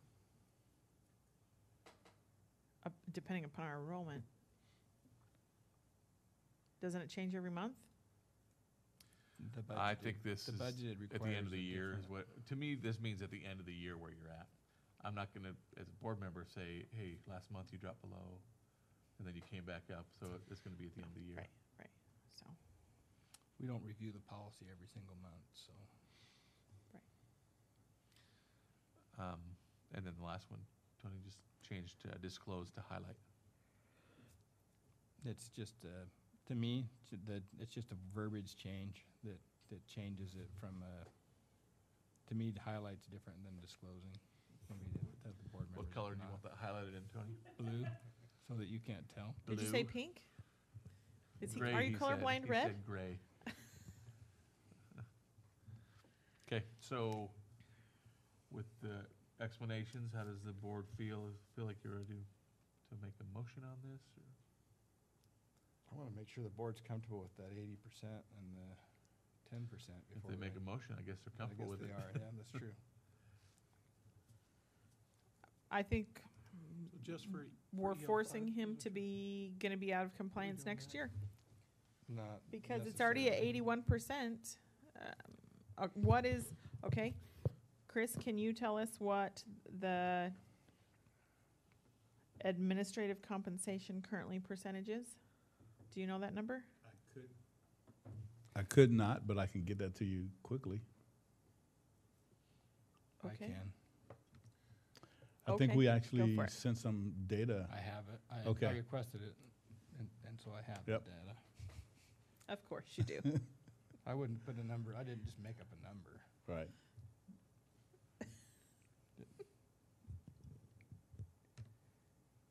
Just a second, let me open it up. You wouldn't think I'd just make up a number, do you? Do you really want me to say that out loud? Yeah. Yes, I do. That'd be crazy. You had said something like that at another meeting. And I thought, wow, that's a number. In 2013-14, it was 10.06. In 14-15, it was 8.29. 15-16, it was 8.53. Am I going too fast? No, not for me. 16-17, it was 9.49, and 17-18, it was 10.39, and I have no idea if that number includes this newly passed matrix or the previous one. It does not. If the This- 10.39 is this year's or last I year's, is what assume you're saying? that 18-19 would be this nest matrix, right? Yes. So I don't know that number for 18-19. It wasn't approved, so I'm sure that's Mhm. why they didn't give it to me. But I would guess, I'm just guessing, that the total salaries went up enough that it's probably close. It wouldn't be more than that. If anything, I think it went down. Maybe probably went down, just based on percentages that admin went up and percentages that certificated went up. Mhm. Would be my guess. But again, this is a policy, it's Right. an EL. So If my Chris- concern is, The board can always approve something higher. This is just a, is that we had such a large jump and we have a 3-year plan with OEA and PSC potentially will be changing next year as well, right? Anyways, that the 80% is not, it's not gonna be fair. EL5 will come up for policy review on its normal schedule, And what is the normal schedule? yearly. Okay, where's our little chart? Don't we have a little chart in here? I don't think that's updated. Is that the new one? Yes. Yeah. Nice, why would I say that? I apologize. EL5 is August 27th. it's coming up. That's next time. Next board meeting. Huh.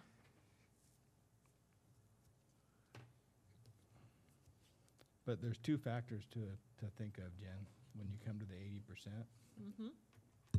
One is pay, and the other is how many people are employed in the district. So there's more than one measure to get it down to 80%. Well, and you're including consultants in both of those? I mean, because Correct. we talked about adding consultants to number 4. I mean, you know, we have And so- more people employed in this district than the state says that we need. Right. I'm not saying that we need or don't need those people. I'm just stating a fact that we have more people employed in this district than the state says we need, that we're allocated for. So I would argue, even though I understand what you're saying, that, that maybe it's time to stay at 80%, that maybe it's time to take a fresh look and make sure we're employing all the proper people. I think I'm willing to accept it as is here. We could always, If we keep on bumping up against it, it's easily to take a good and review it, take a good look at it. If nothing else, it's more the board saying, okay, Chris, you're at 82, come show us why you're at 82. But it also gives Chris a good guideline to work on for the budget too, for the right. next year. So we're adding on line 4 at the end, including consultants. Is that what we all agreed I on? think that's a great recommendation for Yeah, myself. and that's the only modification so far? And Oh, then and annual budgeted revenue. budgeted, right, okay. For number 5. I move. Before we traditionally ask Chris for his interpretation. I don't Oh, know if that's that's right. appropriate, Mr. President, or not, of how this affects him, and Yeah, should have done that on. should have done on the other one Yeah, probably 7. too. But We could always go back. Dr. Hertz, what's your interpretation? He has a chance to do that again next board meeting apparently, because that's when we actually review it.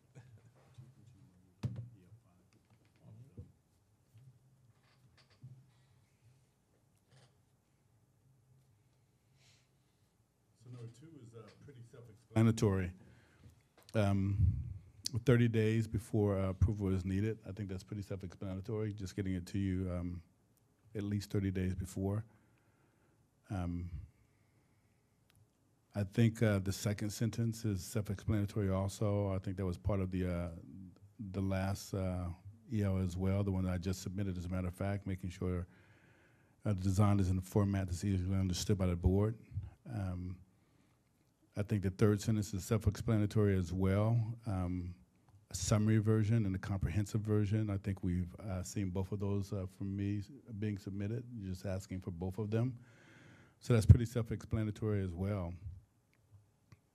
I think myself and the board president has had a conversation about number 3, 80%.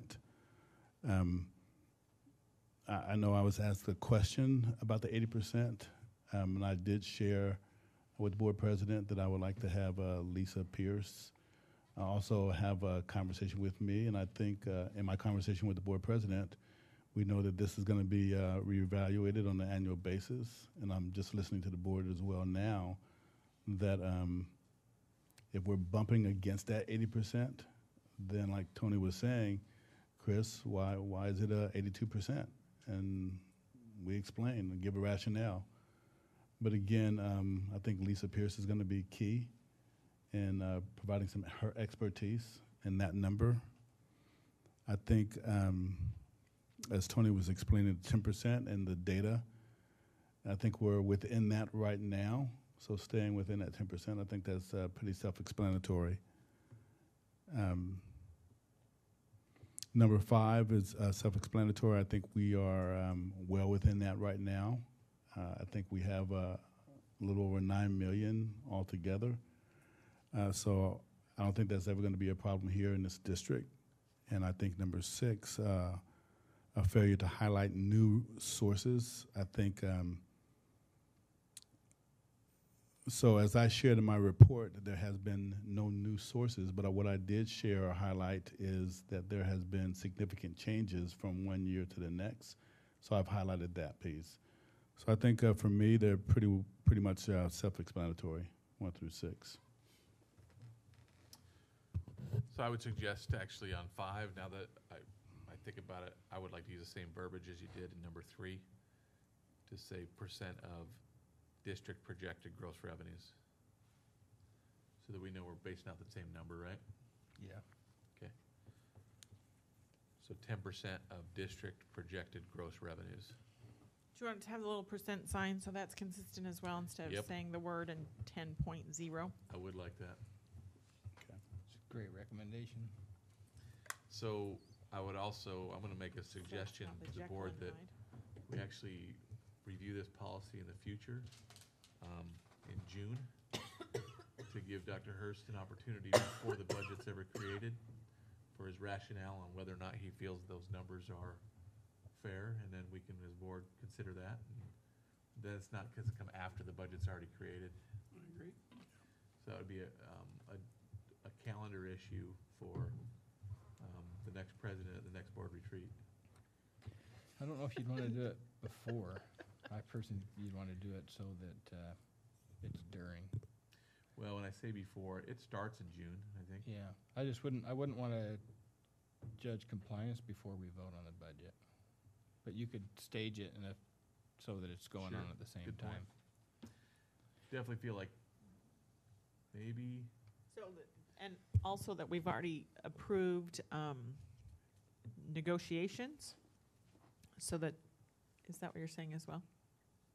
Not necessarily, but it would fit in that. Right. maybe Same after the timeline. summary, before the final board approval of the budget. Yeah, at least before the budget's been presented.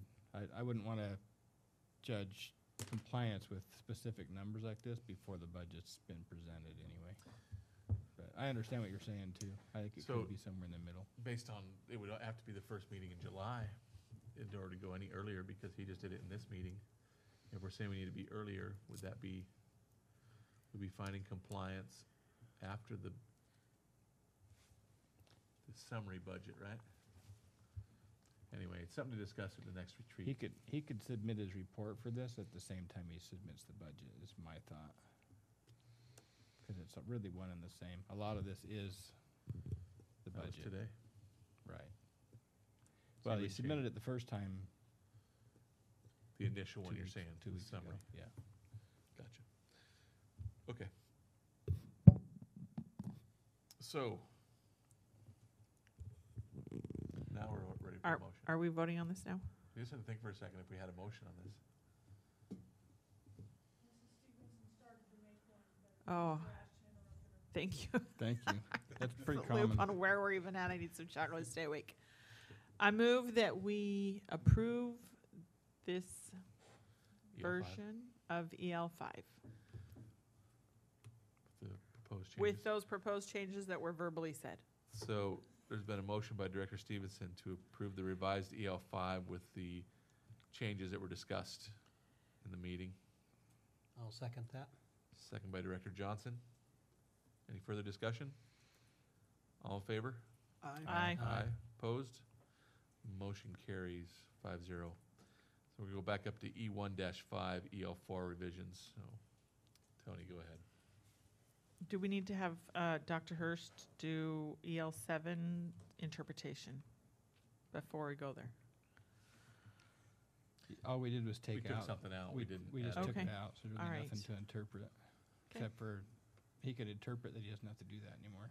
Is that your interpretation? That's my interpretation. Sounds good to All me. righty. Okay. So back to EL4.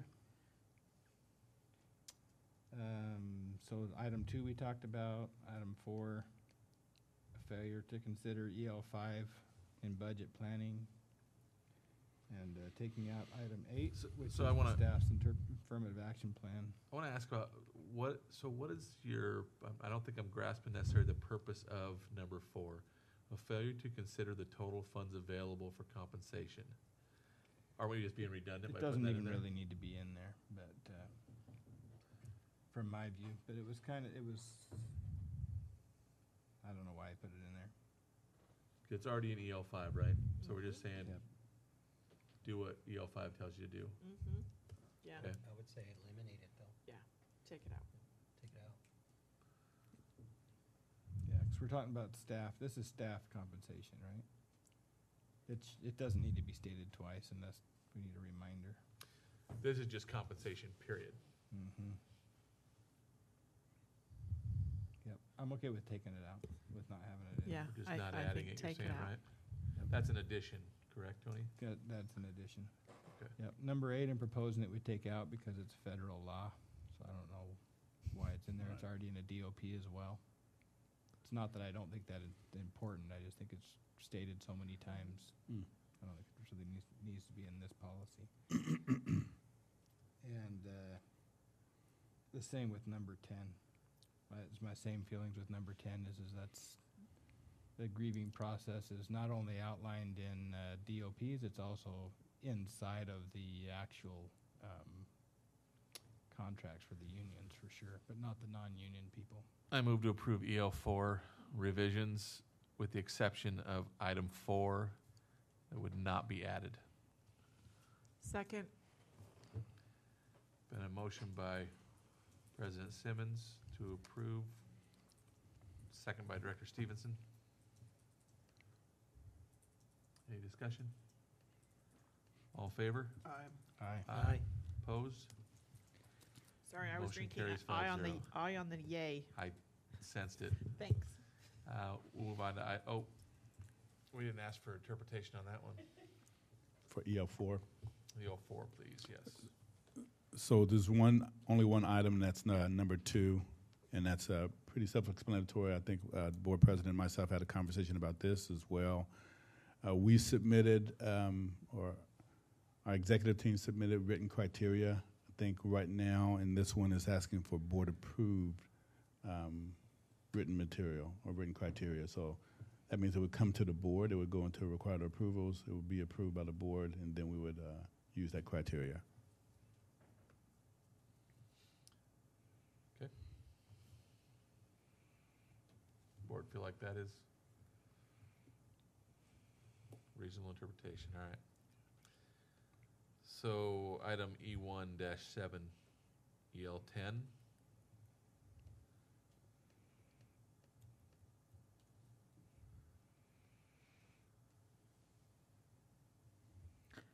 I didn't have anything to do with this one, so but Tony stepped out. So you can see the change in the title to District Instructional Vision instead of Academic Program Standards and Practices. Instead of recommend to the board for approval the instructional materials and textbooks to be used in the district, be communicate to the board and the public the short and long-term instructional vision of the district. One would be, this is where I think Tony was making the comment, we're in charge, he feels we're in charge of the facilities, short-term and long-term plan, but short-term and long-term instructional vision really is up to the superintendent. So that first item, a failure to maintain a short and long-range instructional plan that provides the best possible student outcomes. And then it would just plurals and changes from is to are.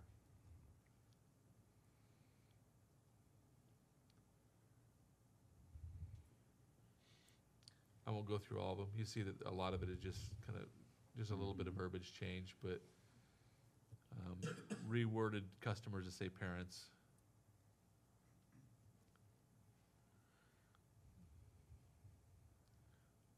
I would still argue that grandparents who are highly involved in their grandchildren's education are also customers. But wouldn't they be considered owners as well? Customers can be owners as well. So if you're a taxpayer, you're an owner. Okay. So I had questions on number 3, why taking out the word growth and changing it to success for EL10.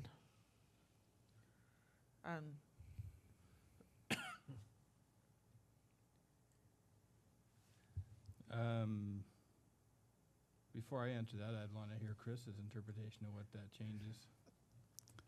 He may hit the nail on the head better than I will. I'll just say, to me, it's a significant difference between growth and success. I mean, growth is incremental. Success is is really the end goal for every single student. So it's significant in just that verbiage. Yeah, I have to agree. I think the word success aligns up more with the ends policies and growth. Mm-hmm. Well, growth is definitely something the board has talked about for a long time.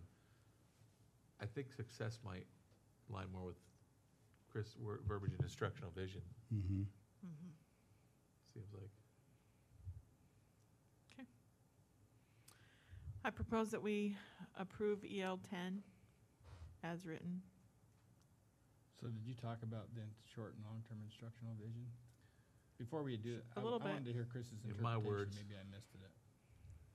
I said that your feeling was that we maintain the short and long-term plan for facilities, but superintendent should maintain the short and long-range plan for instructional vision. Yeah. Yeah. So I guess I'm curious to hear Chris's interpretation of what that will look like in a report. Yeah, I have a and how very, that'll happen. very clear picture when I say instructional vision. I think I've shared that with all of you, teaching and learning team as well. What's happening with teachers, what's happening with students, so teaching and learning. So what's happening inside the classroom that's going to lead to student success. So you think about that cylinder that I shared with you time and time again. Those are components of the instructional vision. You think of those instructional priorities that we've shared with you, what's happening with the math concepts and procedures, and then also English language arts, reading comprehension. That's part of the instructional vision. Global competencies, that's part of the instructional vision. Building skills, that's part of the instructional vision.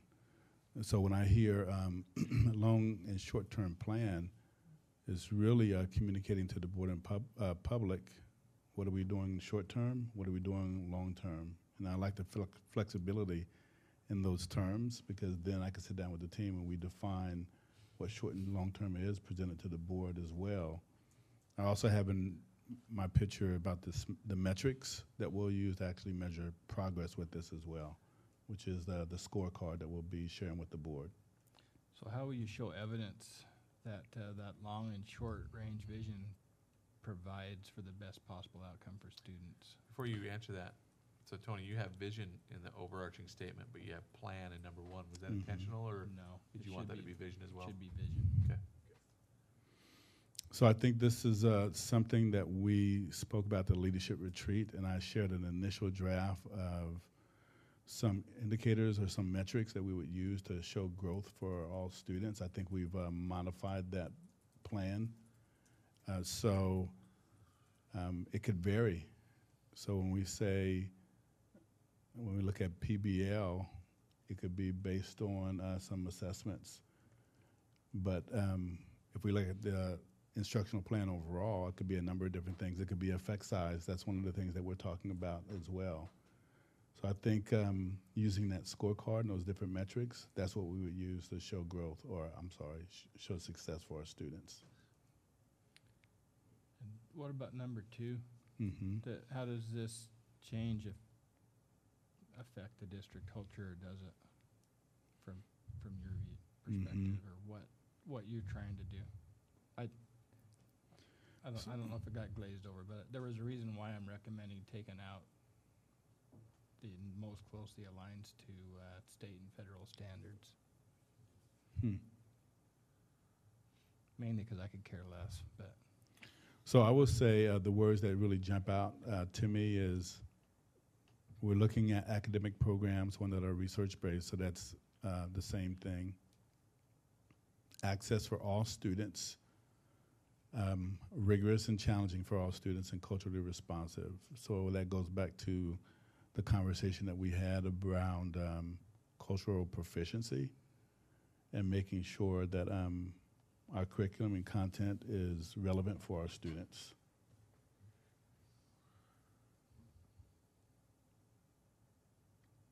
Is that what you're getting at? Yeah. Did the board did the board catch the sentence that I took out? I just want to make sure you saw it. Because to me, I've approved curriculum solely based on this is what this curriculum is the one that closest aligns to the state and federal standards. Mm-hmm. So I don't know that that's necessary. I'm not saying it's not what's best for kids, but I'm not saying it is either. Right. To select the curriculum based on that solely. But I was just curious if that changes anything or not. Doesn't say you can't, it's just not in the policy. Right. Exactly. Okay.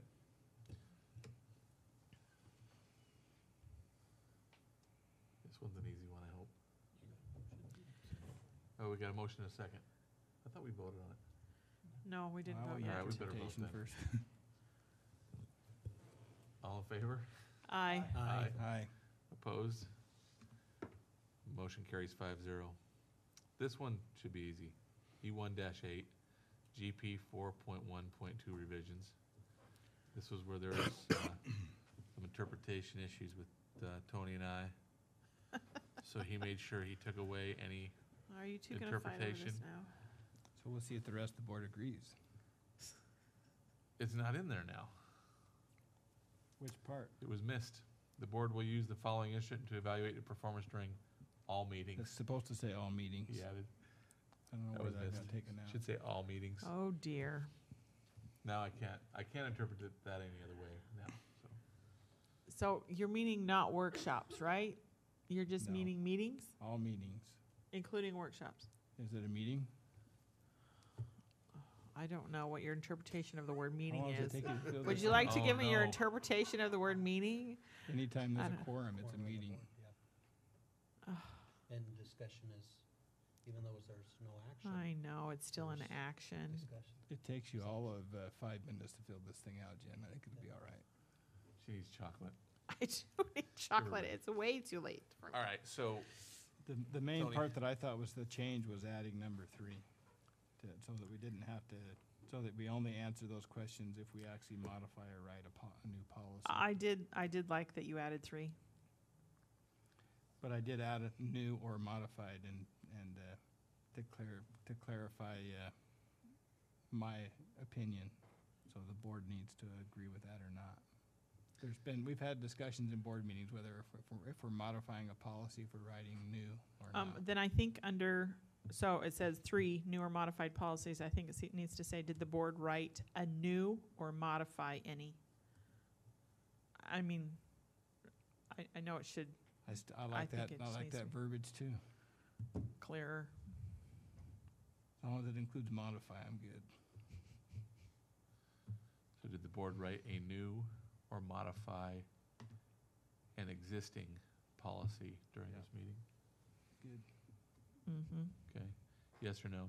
And then when you answer that, you can still mark NA for number 1, but number 2, you'd always want to get interpretation. Okay. And The then only instead of other thing remarks, that I- suggestion for future Yeah, improvements. the only thing I put on there is that I would hope, I'm just trying to make it more clear that my feeling that is that if a board member marks no, then he or she should be putting down suggestions for future improvement, not just marking no and not saying why in the comments. So I'm trying to make it more clear that, from my view, that should be an expectation of a board member. If you're marking no, then we need to improve.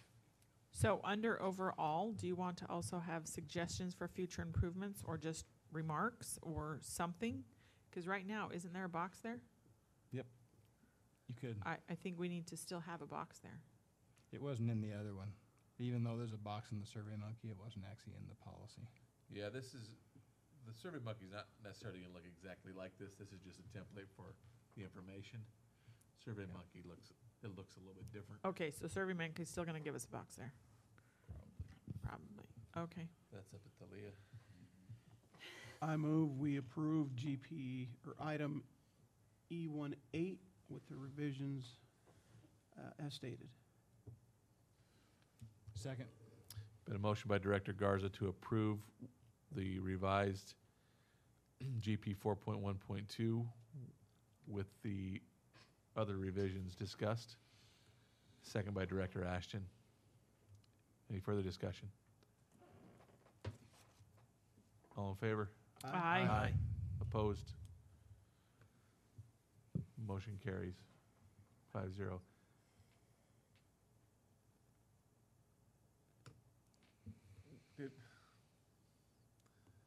Do we need to say an executive session if we don't have an Trying to figure executive out, session? do we need to vote on all that stuff? Because don't we come back and vote on it when it's finalized? Some that- of them Were all we, those motions just for approved. not? That was a first reading of all those, right? Yep. Glad we went through all that. none of them we actually said is a final. You're right. But we got it all. It'll be a quick It'll go vote now. It was an fast. overkill. Yeah. All right, Goody. so, move on to item F. There's no need for an executive session tonight, so we'll move on to item G1, upcoming events. Just informational. I think we should always make sure 2 events are limited to school district-related events. And they are. If there are not any additions to events that maybe were left out, we'll move on to item G2. Board self-assessment, Jen's favorite part. Especially when tuna night.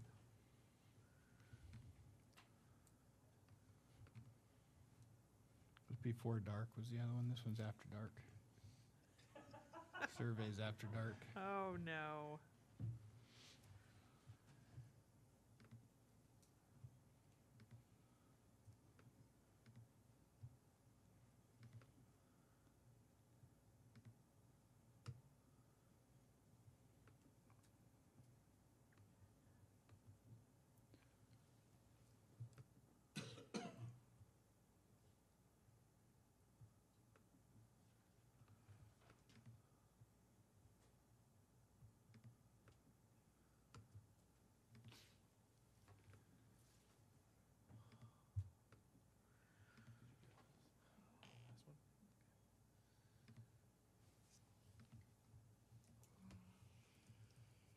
It isn't even that late, you guys. It's only 9:30. Yeah, but we started at 6. Oh, that's right. So it's like a 3.5, almost 4-hour meeting because we started early.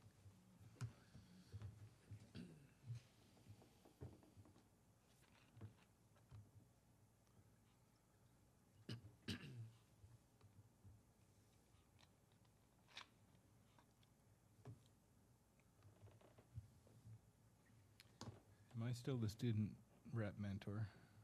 Or has somebody else got that job? I don't believe anyone else been appointed, so I would say yes. They were able to come for the pictures. School doesn't start till next week. Wasn't my point.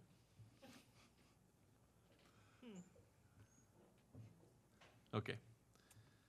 So the agenda was well planned to focus on the real work of the board. 2 said good, 3 said commendable.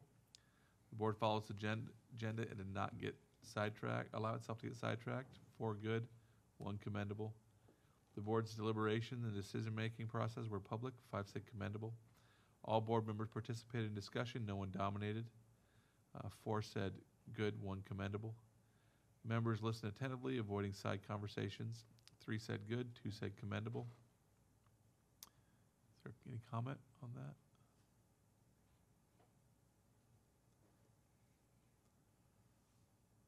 Nope. Governance principles. Board actions occurred at the policy level rather than at the operational level. 5 said yes. The board agenda referenced policy about each topic that was discussed. 5 said yes. Told you I was going to do better on that. Thank you for acknowledging. If additional policies were proposed, the board started with a broad statement and became more detailed in a logical and disciplined sequence. 4 said yes, 1 said no. I said no just because as I mentioned, that was not broad. It was disciplined, or it was specific, but I think it was okay. I think that was a committee. So But was it in a logical and disciplined sequence? that part was, yes. Yeah, it says we started broad. I should have said maybe. We still started broad and then Yeah, got hey, I super was detailed overruled. specific. It's 4-1. Okay. The board chair had helped the board efficiently conduct its meeting. 5 said yes. The board supported the superintendent in any reasonable interpretation of its policies. 5 said yes. And then overall, 1 good, 4 commendable. No comments for the second section either, right? I believe there's a comment. Keep going down. No, not that section. The bottom one, I think there's a comment. Oh, there's a comment. Tony's always the commenter. Tony's the only one that types away after these. So it says, what's it say? Great meeting, Great Mr. oh. President. That's what it says. Thank you. Gee. It was in bold. I couldn't see it. Well done, board. Oh. All of our business is concluded. This meeting's adjourned.